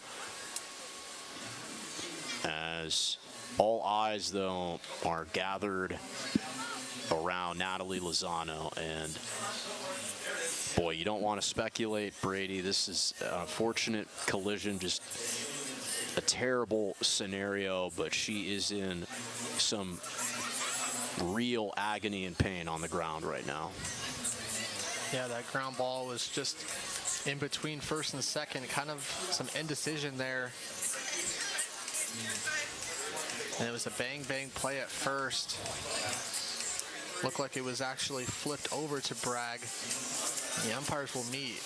And I don't even know if they collected the, yeah, I don't know if they collected an out. Obviously, the bigger concern right now is on the health status of Lozano. You mentioned that truly was a bang-bang play. Both teams competing vigorously as the head trainer, Tessa McAvoy, is tending to them, and the umpires, Rick Cohen, Eric Gearman, and Bill Planty, discussing this.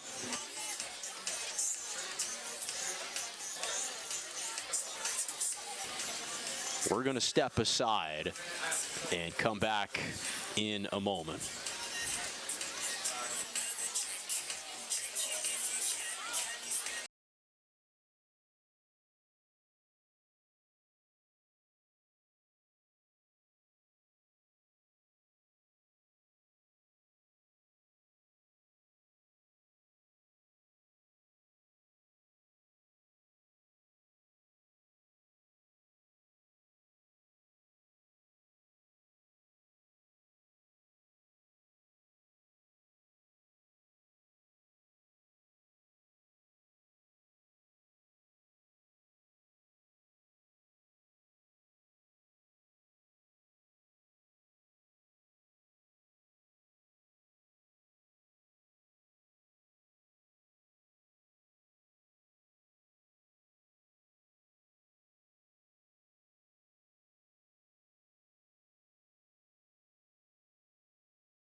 It's unclear how much weight she can put on her knee right now, and it doesn't look like she can put much as they are bringing out the cart to her.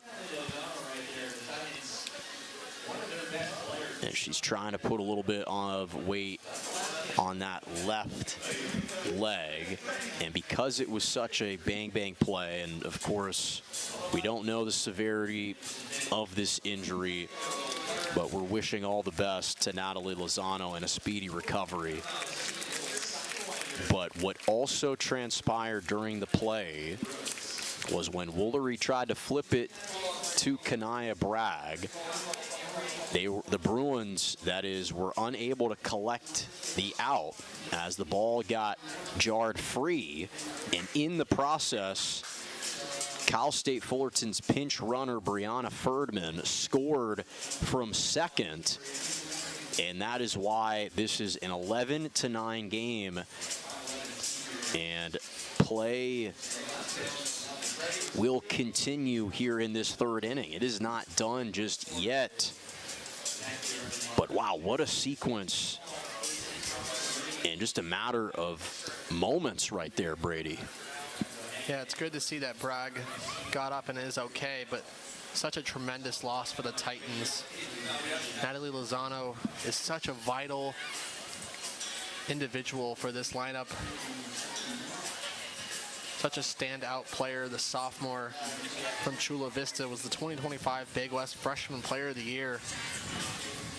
Second in the Big West in batting average, second in hits.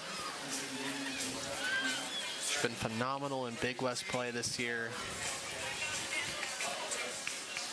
And it's so unfortunate because that's the reason why you have that safety bag there, so that both players aren't incentivized to be stepping on the same bag, trying to provide a little bit of space, but it was just so close. And both players' momentums just carried them into one another. But as we said, we do not know the severity of this injury for Natalie Lozano, but wishing her all the best and a speedy recovery with whatever it is. And unfortunately for Cal State Fullerton, and really for both these teams, there's still a lot more softball to be played, so they have to shake this off and get back to work, as Summerdijk is going to be inducing a ground line out, I believe, over along the third base line. So Ava Arce is out with a line out, but the Cal State Fullerton Titans, for the first time today, on 4 runs, have their first lead of the game, 11-9 through 3. Who's winning for some epic win? It's time for our hero giveaway. We're looking for the loudest fan. At Cal State Fullerton, we empower you to achieve greatness through opportunities. The opportunity to experience a meaningful education and its promise of a better life. The opportunity to thrive in supportive communities, build your skills, and shape your future. Make your mark around the world and beyond. Embrace your passions and celebrate your accomplishments. Coming into college, I made a promise to myself. I said, I have to go do things. No matter how scared I am, I just have to go do it. My name is Kirsten Huxtable. I'm a business administration major. Being able to continue this path of learning is probably the best thing that I could ask for. Graduation means a celebration of all the hard work that I've done these past 4 years. I would not have traded my experience in TCM for any other thing that I could have done my senior year. It all comes down to this. Be there at Cicerone Field at Anteater Ballpark on the campus of UC Irvine for the 2026 Big West Baseball Championship. Catch every pulse-pounding inning May 20th through the 24th when the Big West best battle for a conference crowd and an automatic berth in the NCAA Championship. For more information, go to bigwest.org/tickets. The 2026 Big West Baseball Championship. The road to Omaha starts here.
I knew it.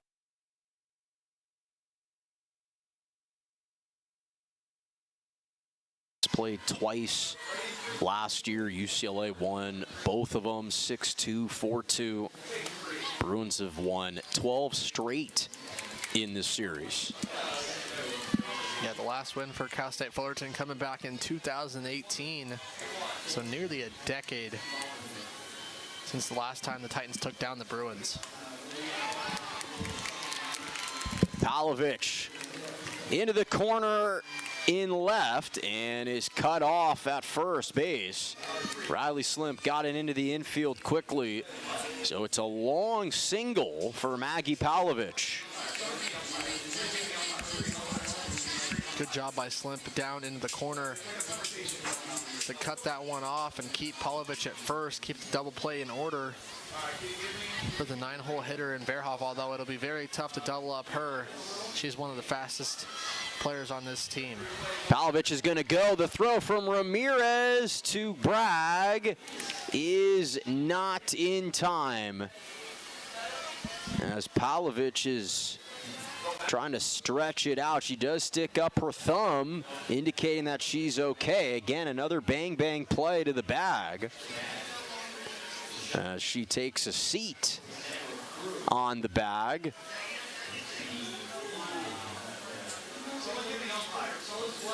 And it's not quite massage envy, but she is being treated to at the second base bag. Got a great beat on it and was able to swipe. Ramirez was ready with the quick transfer.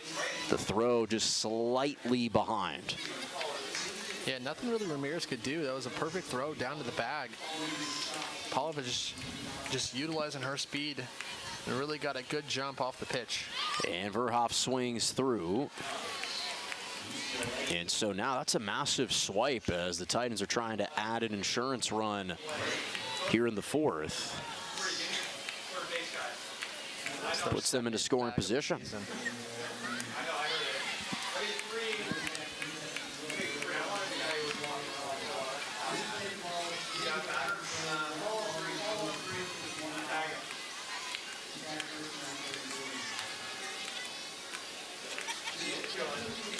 The 13th stolen base for Palovich this year. On the 2-1, Verhoff fouls it off, 2-2. So far we've seen 3 pitchers utilized by the Titans and 3 utilized by the Bruins. Both teams really emptying the bag with the pitching staffs. Question is for UCLA, will they turn to Taylor Tinsley at some point? And that is still TBD at the moment, their ace. We've seen, obviously, a lot of the starting arms for Cal State Fullerton make appearances. And, of course, right now they've got Trisha McCluskey in there. I would expect McCluskey to go the remainder of this one, with Garcia and Hurtado already being used in this one. Like you said, it remains to be seen if UCLA will go to their ace. Could potentially see it in a save situation in the 7th. But you got to think that they talked to her pregame and gave her some sort of game plan. I'm sure they weren't expecting a game like this. 11-9 here. Still. Verhoff with a chopper up the middle. That gets through. Palovich comes to score. The throw home is in time.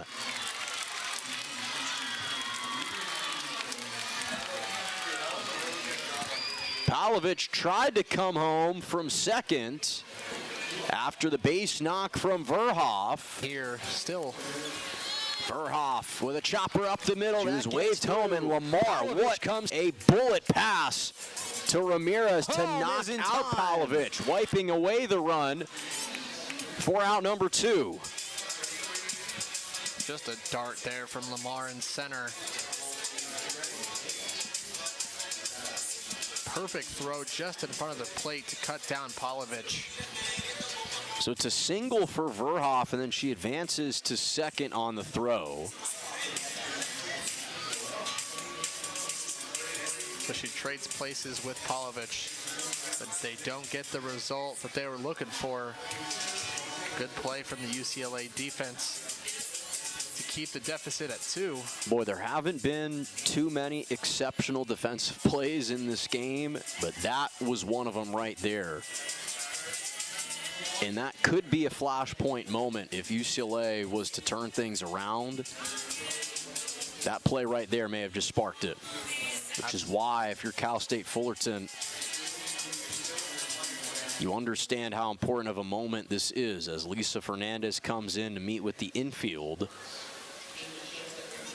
Obviously is a standout pitcher in her own right, as you see similar conversation taking place along the first baseline for Cal State Fullerton with Coach Araujo and Coach Garcia talking with the base runners. Everyone just trying to discuss strategy at this point. Speaking of strategy, I'm not too sure if I like the send there on the base hit, especially with the top of the order looming. Would have been first and third with 1 out for Sarah Perez, who's already 3 for 3 on the ball game. Could have chopped another one that would have likely not turned into 2 and generated another run, but instead the Titans played aggressive. Do you think they did that because they didn't know the strength of Lamar's arm? It did require a perfect throw. I mean, it was no hop throw right on the plate. It wasn't necessarily a bad wave home. It was just an excellent throw. Absolutely. It was a great defensive play from the Bruins. I think it's one of those situations where the Titans think we've been aggressive and it's worked. Had a few stolen bases here in the last few innings, and they test the arm there of Lamar, and they pay the price. A little bit of a delay going on here. And we're seeing a new pitcher coming in for UCLA, as they will turn to their ace, Taylor Tinsley. At this point, Sydney Summerdike is coming out. So Taylor Tinsley trying to keep this a 2-run game for UCLA. And this was kind of a in case of an emergency, a break glass in case of an emergency situation. They didn't want to bring her in for this spot. Just talking to the coaches, they were hoping that they didn't necessarily need to use her. But listen, give credit to Cal State Fullerton because they've forced their hand a little bit here. Yeah, I was just going to mention that she could have not been in the game plan, but Cal State absolutely has forced their hand with 11 runs to this point. I don't think anyone really expected this offensive explosion.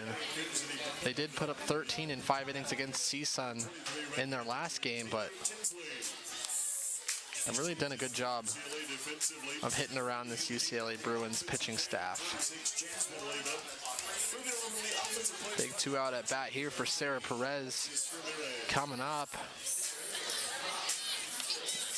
As Taylor Tinsley makes her 27th appearance of the season, coming in with an astounding 18-3 overall record with an ERA below 3. The last time that she appeared out of the pen, games 2 and 3 at Nebraska. And of course, she's having a word with head coach Kelly Inouye Perez. And Brady, obviously, if you are UCLA at this point, as we're seeing another visit into the mound, what do you think's going through their mind right now? I think they can't love that they had to turn to their ace here in a relief appearance in a midweek non-conference game, but you got to do what you got to do to get wins. And if she can come in here and slam the door in this 4th inning and provide 3 shutout innings as this one continues on, it'll give the offense for the Bruins a chance to hit around McCluskey and potentially pick up a big Tuesday win.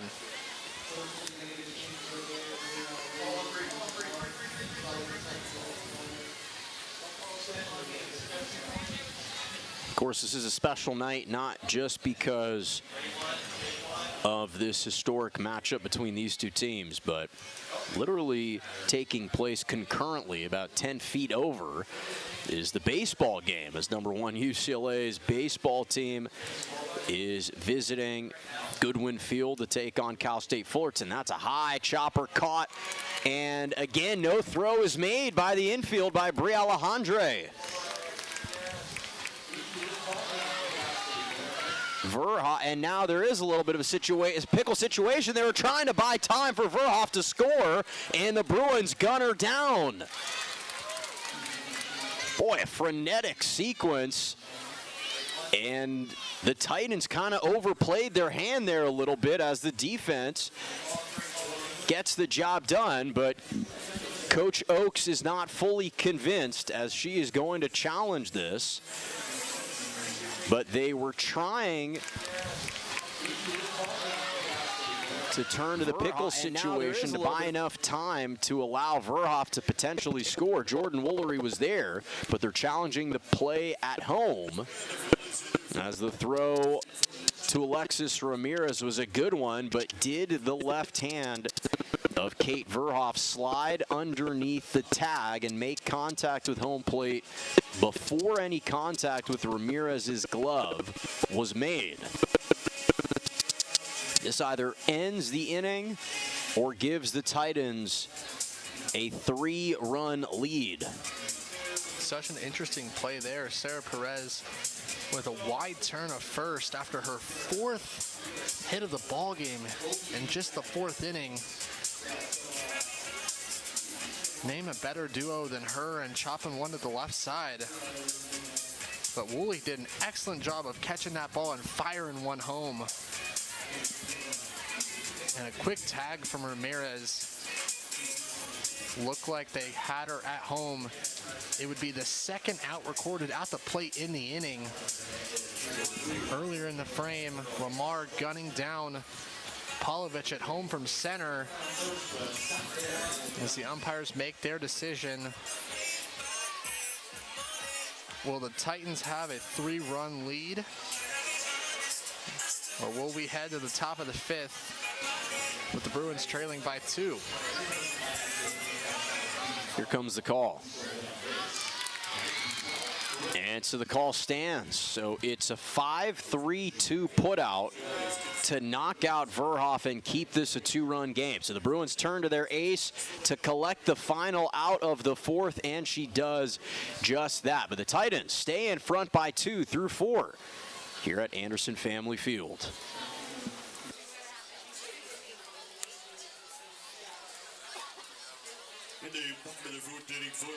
Aha! I knew it! You are stealing my Jersey Mike's gig. Danny, it's just because Jersey Mike's is an official sponsor of the NFL. I'm not taking your gig. Now you're taking my look. This is how I dress. My glasses. I've been looking for those. I wear glasses. I have astigmatism. I'll give you astigmatism. Ready for you on set, Eli. I gotta go. Oh. This ain't over, Manning. Jersey Mike's, a sub above. Hey, that's my line. A sub above.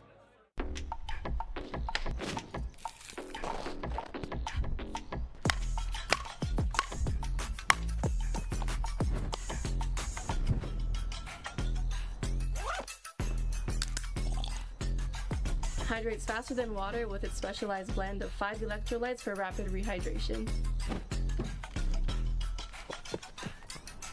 Go on campus now and grab your favorite Gatorade.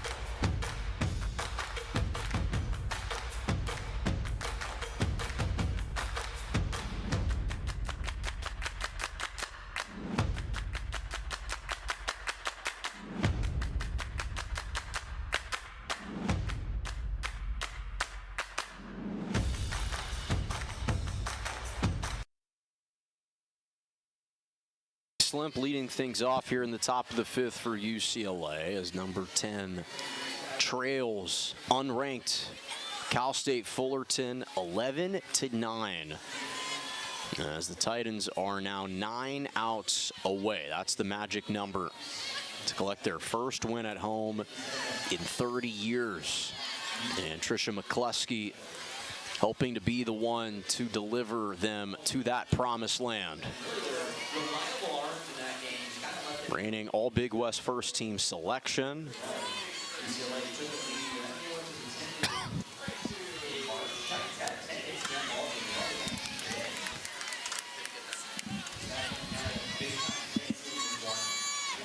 She's done a tremendous job since being inserted.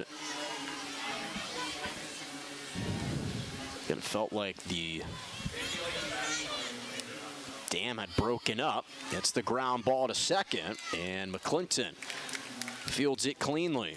So now it feels like both pitchers starting to settle into this game. I think they're aces for a reason, and McCluskey coming in and really limiting the Bruins offense. She has been pounding the strike zone. Now 3 punch-outs so far on 24 pitches thrown. Megan Grant steps in.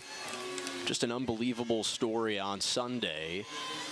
Plays Indiana in Game 3 for the series finale, and then immediately flew to Phoenix to celebrate with her women's basketball teammates to celebrate their national championship. She, of course, is a dual athlete at UCLA, member of the women's basketball team and the women's softball team, and she made a special trip, flew commercial, to be there in Phoenix to celebrate the national title. In fact, Corey Close kept the nets after they cut them down and gave Megan Grant an opportunity to cut a part of the net to feel like she was a part of that winning moment.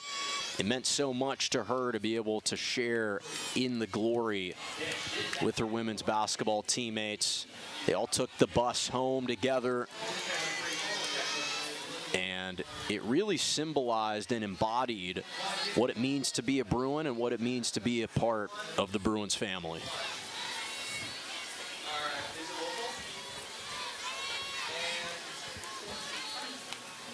And Megan Grant draws a 5-pitch leadoff walk, or not a leadoff walk, but a 5-pitch one-out walk here in the 5th. There's one thing we know about UCLA is that they are capable of scoring in any moment. 100%, especially with who's coming up now in Jordan Woolley. Over 500 on the season for her batting average. 0 for 1 tonight with 2 walks. Has a chance to tie it up with one big swing. First blemish of the night so far for McCluskey on that walk to Grant. Still stuck on that magic number of 486. Tied with Maya Brady for second most runs batted in UCLA program history.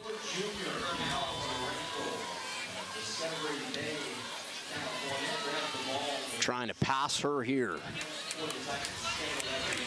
Fouls it back. I really like the approach so far from McCluskey. She obviously watched the rest of the staff surrender 10 walks prior to her coming in. With her walk there, now 11 for the team, but she has really attacked the strike zone, and it has paid off. Waits on it, chopper up the middle, and it gets through the glove of McClinton as Megan Grant, she could feel the onrushing of Grant running through. Woolery is on, and the Bruin Bash sisters have reached here in the 5th.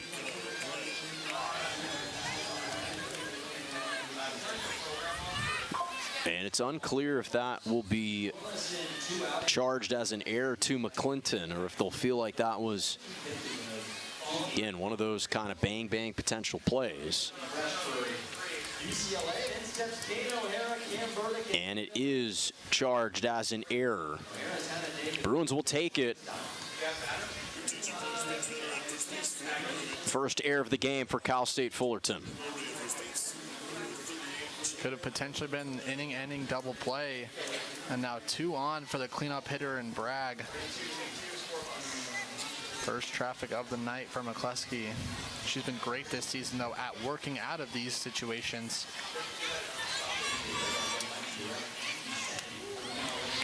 Bragg takes a strike. She has drawn 3 walks tonight.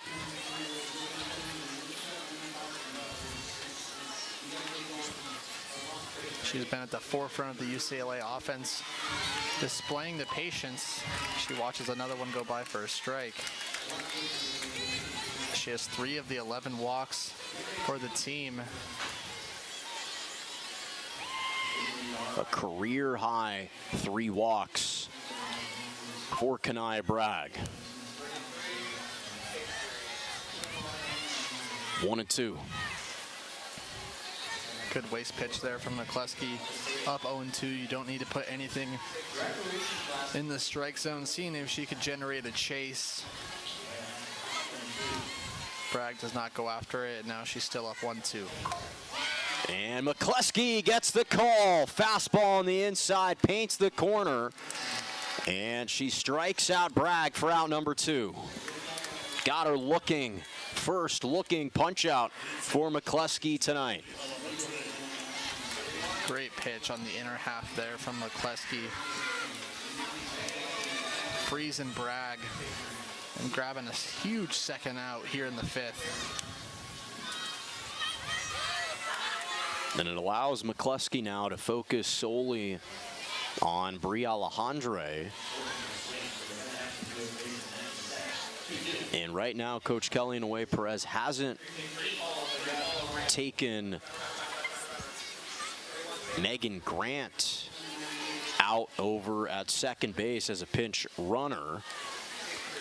They do take out Woolery at first and insert to pinch run Jayla Ann Mercado. But Megan Grant, as prolific as she is as a hitter, isn't necessarily the fastest player on this team. So it's not a guarantee that if a ball gets through the infield, she would come home to score, depending on how quick the transfer is. Alejandre fouls it back for a strike. So we have officially surpassed the 2.5-hour mark. The UCLA baseball game that got started at the same time is further along in their game. Just crazy stuff. That one on the outside corner for a called strike. And what feels like the 20th biggest at bat of the ball game. Big one here with 2 on and 2 out. 2 hits for Alejandre. One after that one, flown into foul territory, and it drops into the Bruins bullpen. Able to stave it off.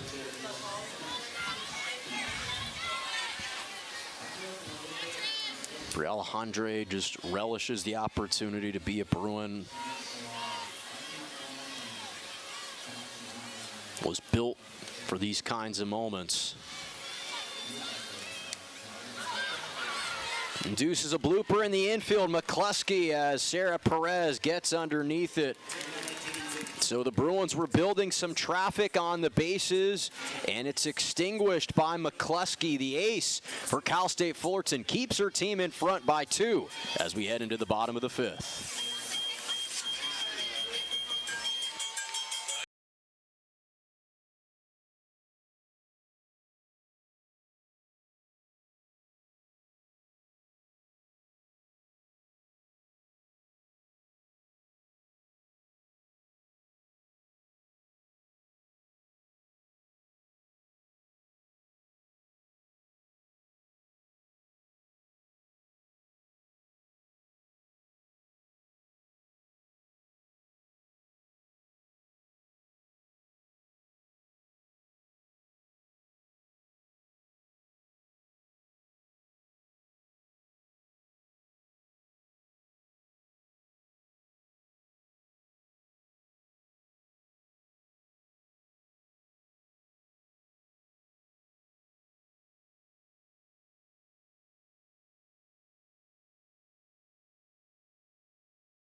here at Anderson Family Field.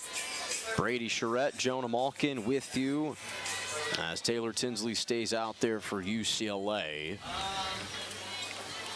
And Colby McClinton leads things off, tried to lay down the bunt, and it goes through for a strike.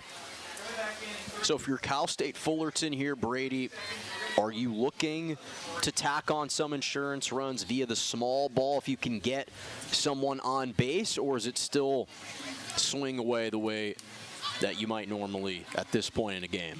I think they got to keep the same game plan that's got them to this point, right? 11 runs in the first 3 innings, got shut down in the 4th. Via 2 great plays from the Bruins defense, cutting down 2 runners at the plate. But I think you got to keep the same approach. Staying disciplined like that, not chasing, finding pitches in your sweet spot and attacking. Colby McClinton, 1 for 1 with an RBI double, 2 runs scored and was hit by a pitch.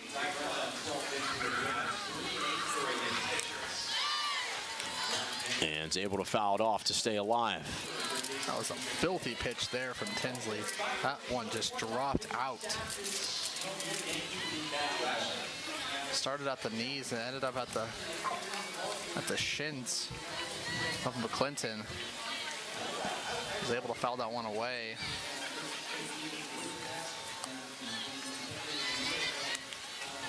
Didn't bite on the chase pitch there.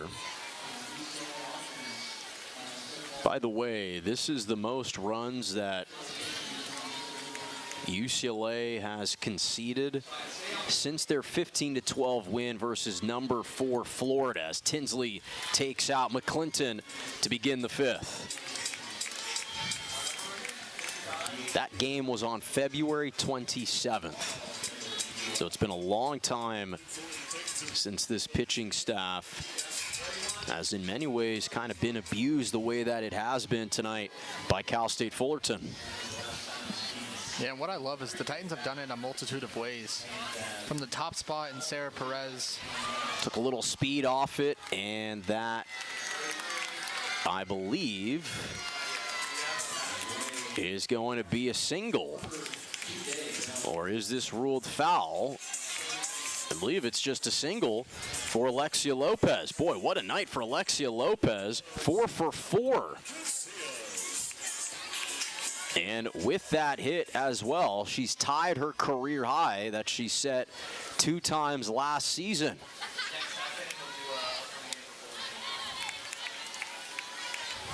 Yeah, that one just chopper over to third.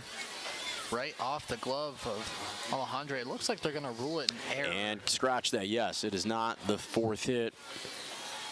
Bri Alejandre is charged with the error.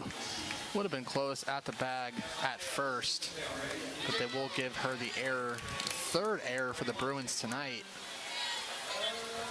Uncharacteristic. Bad defensive night from the Bruins, who came in with the 25th best fielding percentage in the nation. And gets her with the drop ball. Filthy stuff from Taylor Tinsley, as she has struck out now 2 out of the last 3 that she's faced. That was a filthy pitch there from Tinsley. Once again, the bottom dropping out of that drop ball. If we look at the replay here,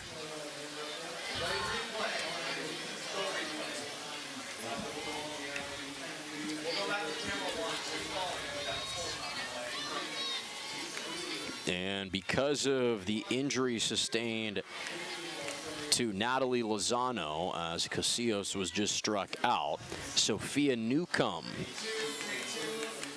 is the pinch hitter, as she pokes that one into foul territory down the 3rd base line. We'll have to climb back in. So again, we don't know what the long-term status is of Natalie Lozano. Took a nasty collision with Kanaya Bragg back in the 4th, back in the 3rd inning, as a throwback to first, just to make sure that Lopez stays there. Is a little bit late, but unfortunately it required a cart to be driven out, and she has been out of the game since.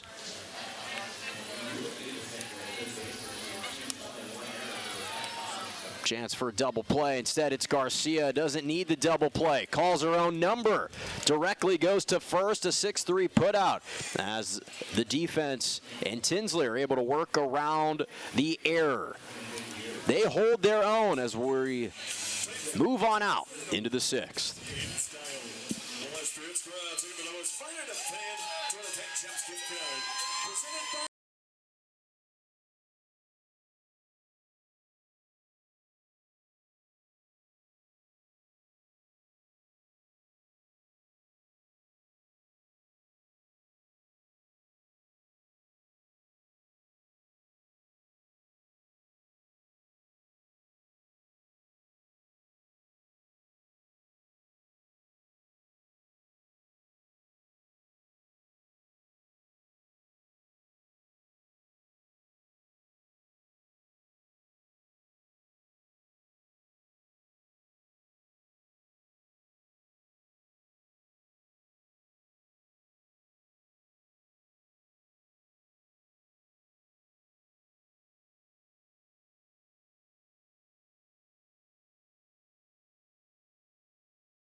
Between UCLA and Cal State Fullerton as we head into the top of the 6th in what's been perhaps a shocker to most tuning in at this point. Cal State Fullerton leading number 10 UCLA as Alina Garcia goes after the first pitch deep into center, and Alina Garcia, one pitch, a home run. It is gone for the redshirt freshman as she pulls the Bruins back within one to begin the top of the 6th.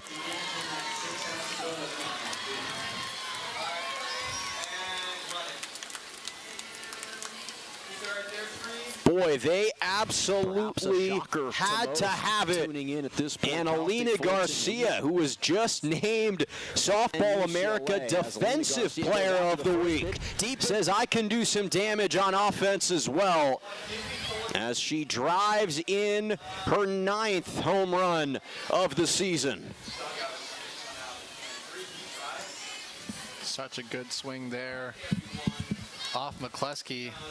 She doesn't give up many homers, but Suarez got popped up in the infield, caught by Colby McClinton.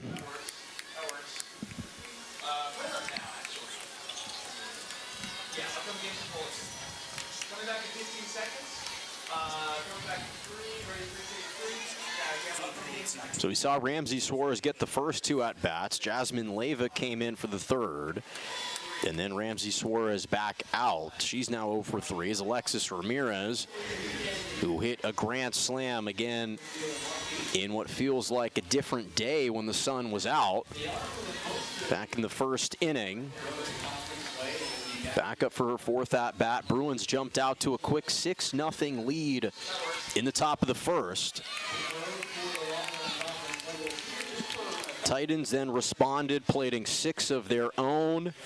Both teams traded an individual run in the 2nd. Bruins with 2 in the 3rd.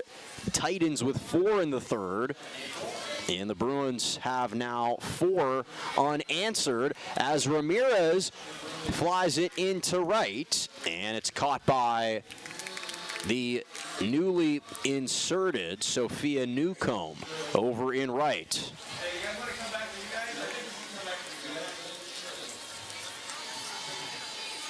Again, in for the injured Natalie Lozano out in right field.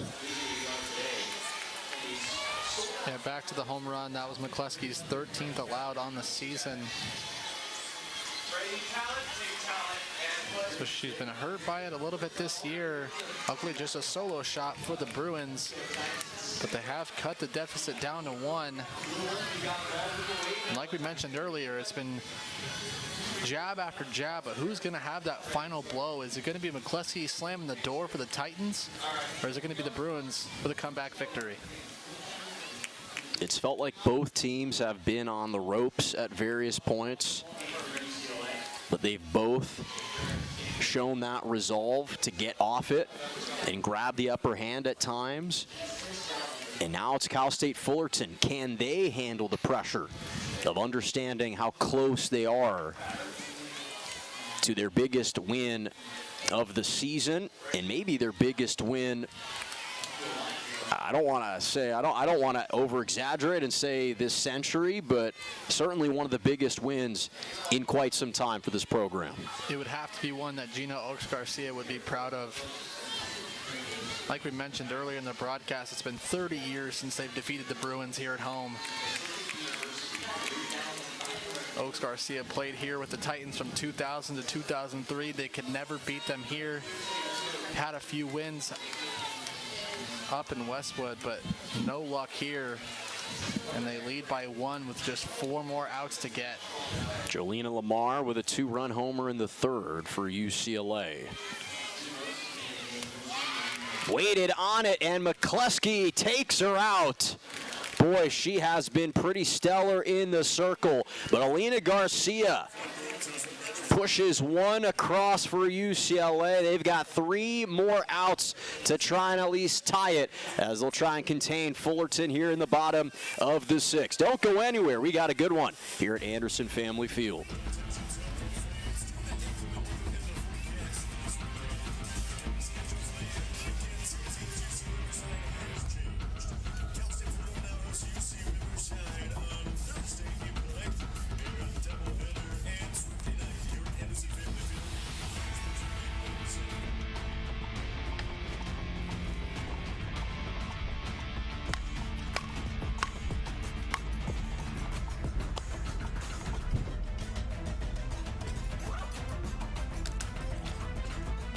Hydrates faster than water with its specialized blend of 5 electrolytes for rapid rehydration.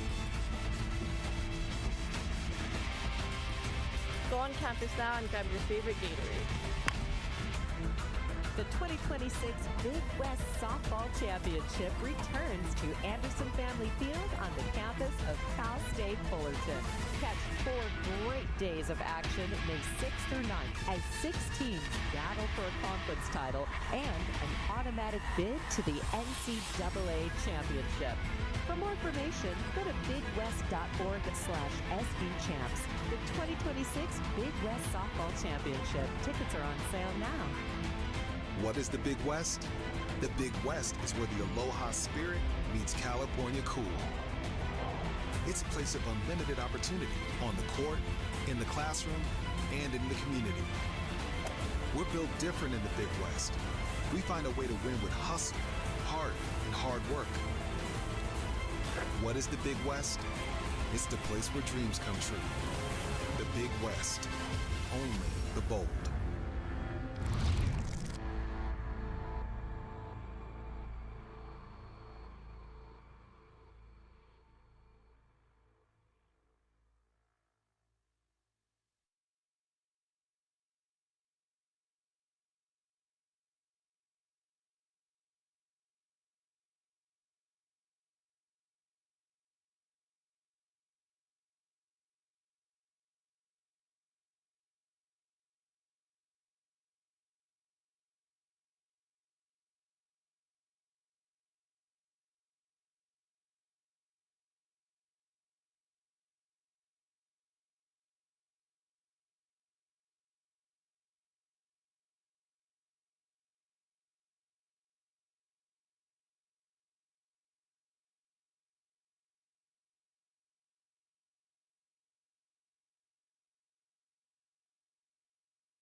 Cal State Fullerton won. And, of course, they've had a couple of other quality wins over Ole Miss. They beat Oregon at one point earlier in the season. They're 2-2 against the Big Ten with a win over Rutgers as well.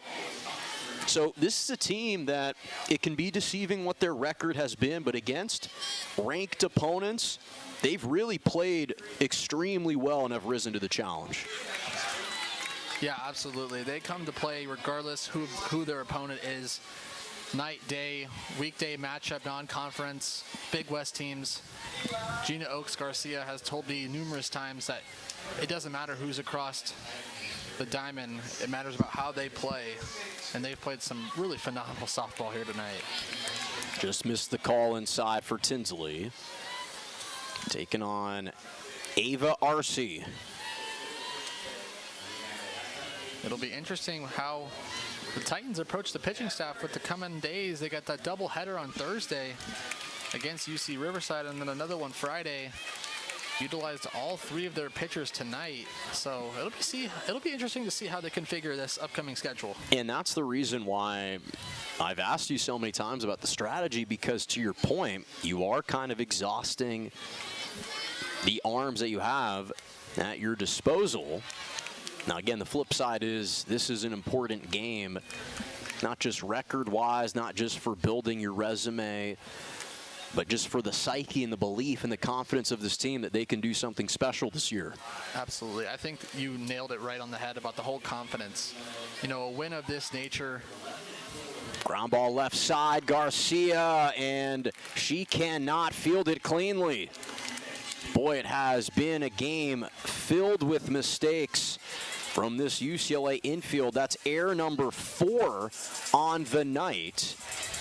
And Cal State Fullerton has only managed to lead it. Ground ball left side, Garcia by 1 at this point, despite the 4 errors committed by UCLA.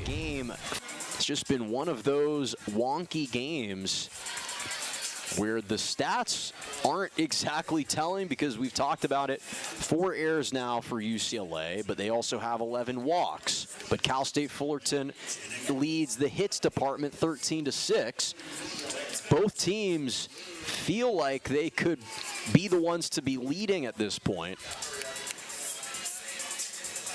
But Cal State Fullerton will take it, trying to add another insurance run here in the 6th. And now they turn to the small ball as the bunt trickles foul.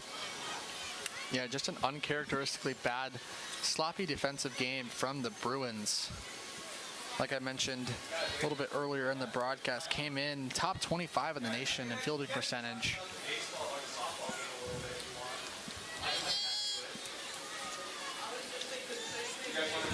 But some poor plays in the field have allowed runners to get on. Nice snag in center field there from Lamar for the first out of the inning. A line shot off the bat of Sanchez, and there's one gone here in the 6th. Lou Sanchez, 1 for 4. So Maggie Pavlovich in that controversial wave home when Jolena Lamar put it on an absolute rope to Alex Ramirez from center to cut her down, and that's what kept it an 11-9 game. And you and I talked about that potentially being a flashpoint moment if UCLA was going to make a comeback. The play was reviewed and challenged by Cal State Fullerton, and it was upheld. And now Pavlovich climbs back in and immediately falls behind. Yeah, I think the 2 big storylines of the night for UCLA, if they come back and win this one, it'll be the utilization of their ace and Tinsley coming in and saving the day, limiting the Titans' bats. And it'll also be those 2 outs at the plate. Like we mentioned earlier in the ball game, that perfect throw from Lamar in center on the base hit, gunning down Pavlovich at home. And then later in that frame, on a Sarah Perez single. There goes Pavlovich to the right side. Sliding over is Bragg to make the play. They try to go to third for the double. Do they get it? They do. What a twin killing. A 4-3-5 as Coach Oakes will challenge. Each team is granted 2 challenges, but the call on the field is a 4-3 to make the play. They try to go to double for the play. double. Do they get as it? Jordan Woolery, boy, hosed her down. They do. Again, right now, the runner is staying put rather at third. They are going to take a look at this as Cal State Fullerton has challenged the call. Just as we mentioned, UCLA's 4 air performance tonight, their defense on full display there, showing what they're capable of on that 4-3-5 double play. Great play initially by Bragg, moving to her left, making a nice play to throw out Polovich. But the Titans getting aggressive, looking to take that extra bag. And RC was cut down. Do you think that was the right decision? We've seen now twice with Polovich up. Obviously, she wasn't involved in trying to steal another base. Do you think that was the smart decision to remain not aggressive at this point? I think at that point you have to hold at second base. You're already in scoring position. It's really tough. I can see the thinking there, trying to get to third, hopefully force a poor throw from Woolley at first that could potentially allow the run to score. And it was Jenica Silvas, by the way, that was the pinch runner in place for Ava Arce on the play. Yeah, so I see the thinking there from Silvas, trying to take the extra bag, try to force that 5th error of the game, and get a much-needed insurance run. But at this moment, it could loom large and be another huge play from Woolley at first. So here comes Rick Cowan relaying the message to everyone here.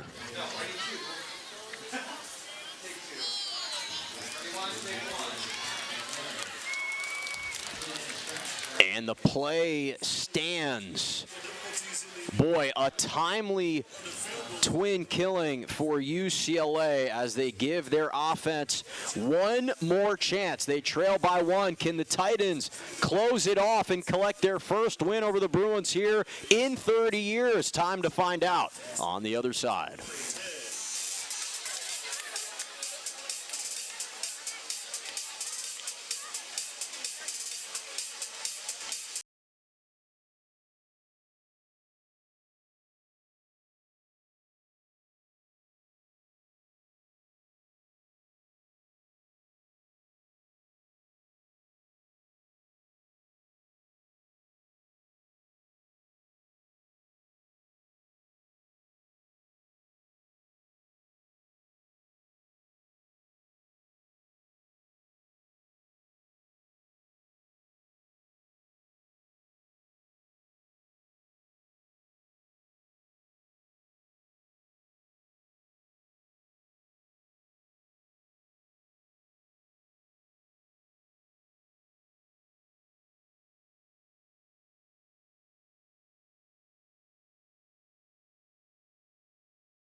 As UCLA, as you can take a look at their upcoming schedule against Illinois and the Fighting Illini.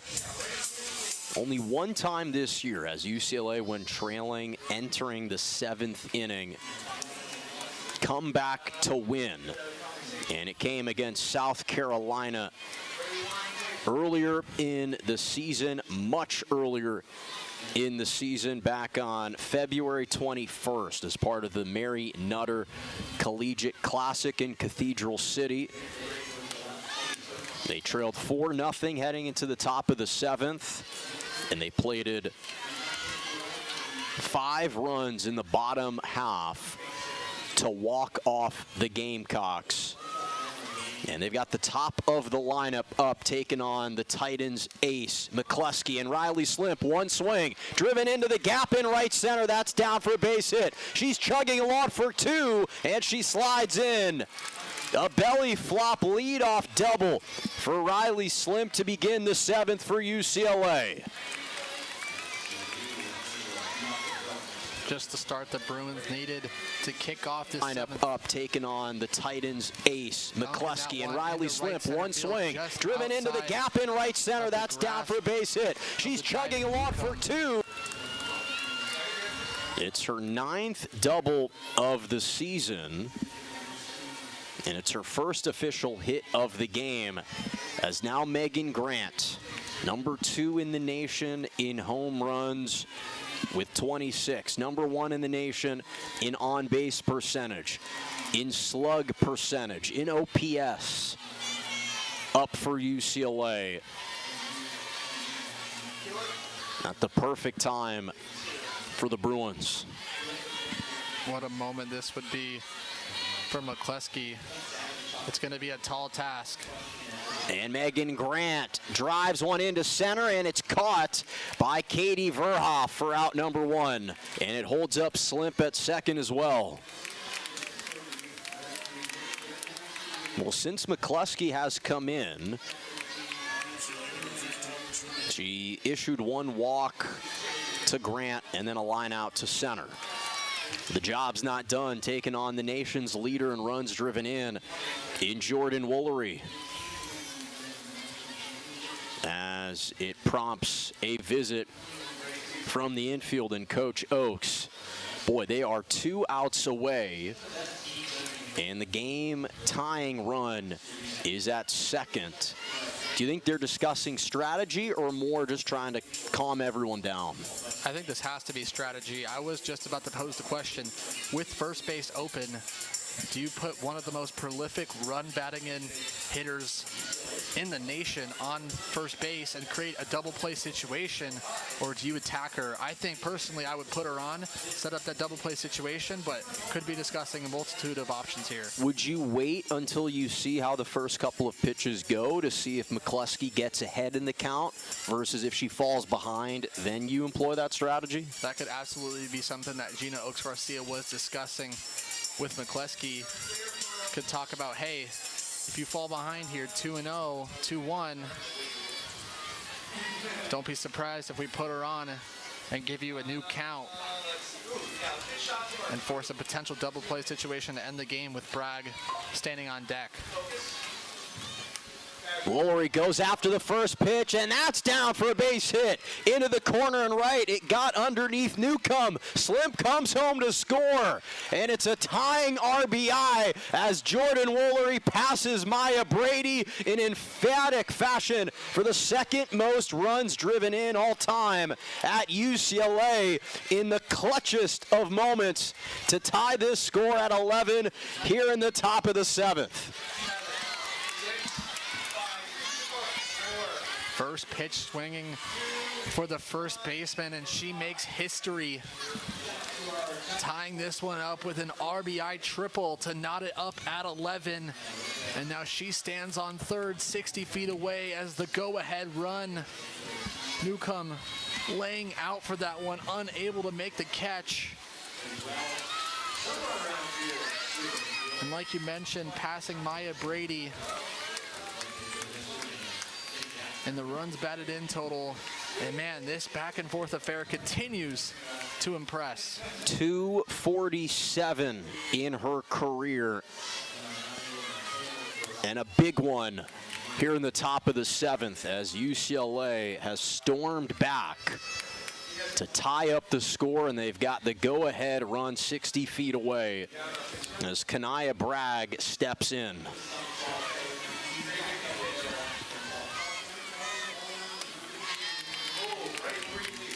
Talking to these coaches about Kanaya Bragg, they say that she's looking to be the next one to carry this program. Players like Jordan Woolery and Megan Grant have been such great examples for her. Meanwhile, McCluskey trying to take care of the sophomore here and keep this a tie game to give her offense a chance to walk it off. That's the other thing. You have to shake this off if you're McCluskey, understanding there is still a great opportunity in front of you to give your offense a chance in the bottom half. Absolutely. Looking for a strikeout here. Desperately needs it with that go-ahead run on third with just one out. Had that chase pitch. Bragg doesn't bite. Of course, this is a career game from a patience perspective for Bragg. 3 walks for her. Struck out looking by McCluskey her last time up in the 5th. Off the edge of the bat, driven in to right, and it is gone. Kanaya Bragg gets the last laugh here in the top of the 7th. UCLA storms in front by 2, 13-7. Just a stunning game here at Anderson Family Field. On the 11th home run of the season for the sophomore. Bragg going the opposite way, drilling that one to right center field, and it just snuck over that wall. It would have done a job and brought home the go-ahead run, even if it had been caught.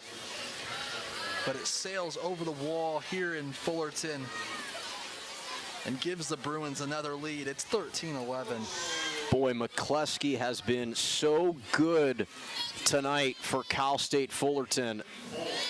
And just the last couple of pitches here in the 7th, trying to knock out the Bruins. They were able to just get barrel to bat a little bit more. Bruins proving why they came into this ballgame as the #2 offense in the country. Had totaled 400 runs in 38 games coming into this one. Now 413 on the season, averaging north of 10 a game. Grabbed 3 huge runs in the 7th. And now Tinsley, their ace, is just 3 outs away. And McCluskey is able to strike out Brie Alejandre to collect out number 2.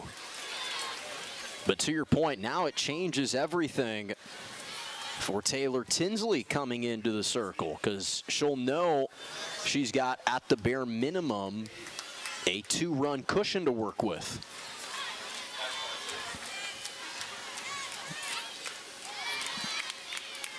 And give credit to Alina Garcia. This really got sparked by her in that 6th inning when her team was down 11-9. The solo home run to claw within 1 to lead things off in that 6th inning. Just change the course, as that time it's fielded nicely by Sarah Perez at short to at least give their offense just a 2-run deficit to stare at. But Kanaya Bragg has given UCLA a 2-run lead on the 2-run homer. Time for Fullerton to make something happen here in the bottom of the 7th when we come back. UCLA leads Cal State Fullerton 13-11.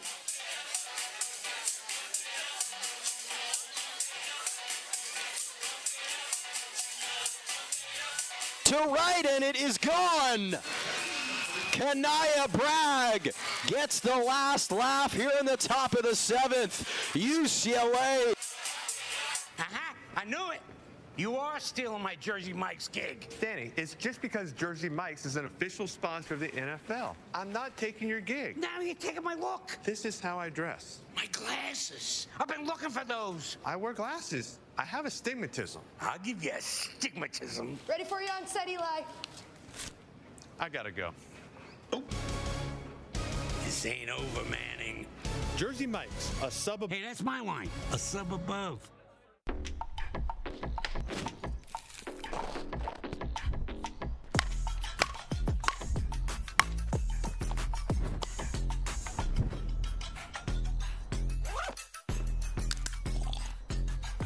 Hydrates faster than water with its specialized blend of 5 electrolytes for rapid rehydration.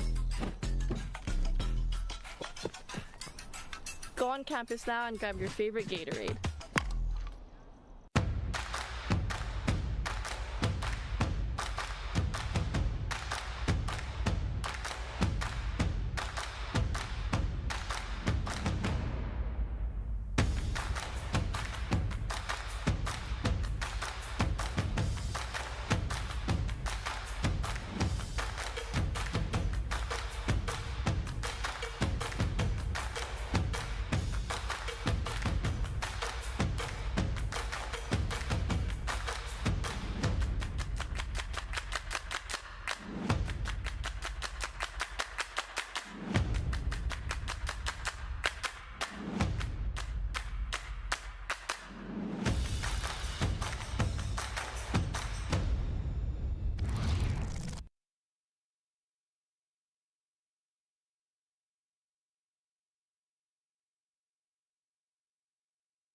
To have witnessed this year here at Anderson Family Field, just momentum vacillating back and forth. And now Verhoff leads off with a bunt, and Tinsley was ready for it and flipped it over to first, and Ava Arce to collect the first out. And pardon to Jordan Woolery to collect the first out of the bottom of the 7th. Man, both sides have traded the lead in just what's been an unpredictable seesaw of a game that has now exceeded 3 hours. Jonah, I don't even know, if you asked me to recap, I don't even know if I could do it for you. It's just been a wild one here tonight. Back and forth affair. UCLA jumping out to a 6-0 lead. Looked like they were going to run away with this one. The Titans stormed back with 6 of their own. It's been up and down, like you've mentioned, but a huge 2-run home run from Bragg in the 7th, putting the Bruins up by 2. And now they're just 2 outs away from a major, major road win. And this undoubtedly would be a major road win considering the way that this game has unfolded. Sarah Perez, who has been great for Cal State Fullerton tonight. Literally 4 for 4. She's been perfect with an RBI. Tries to stay alive and does.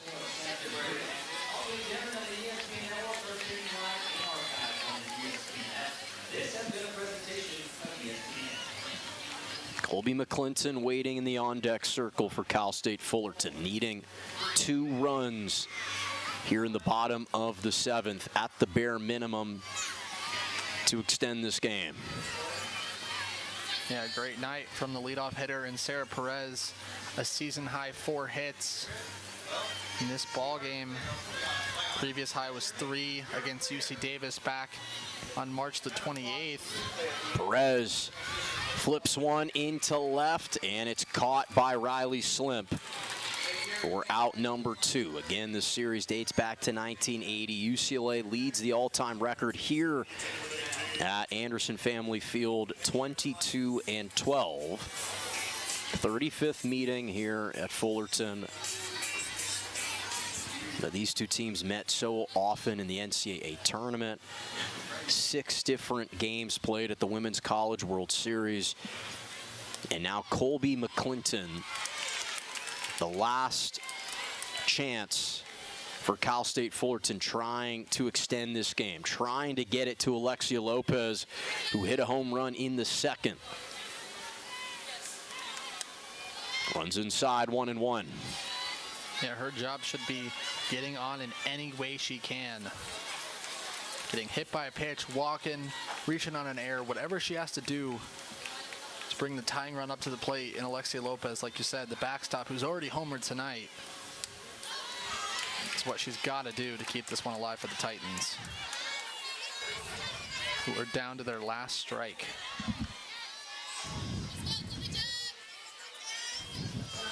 Wait, yep.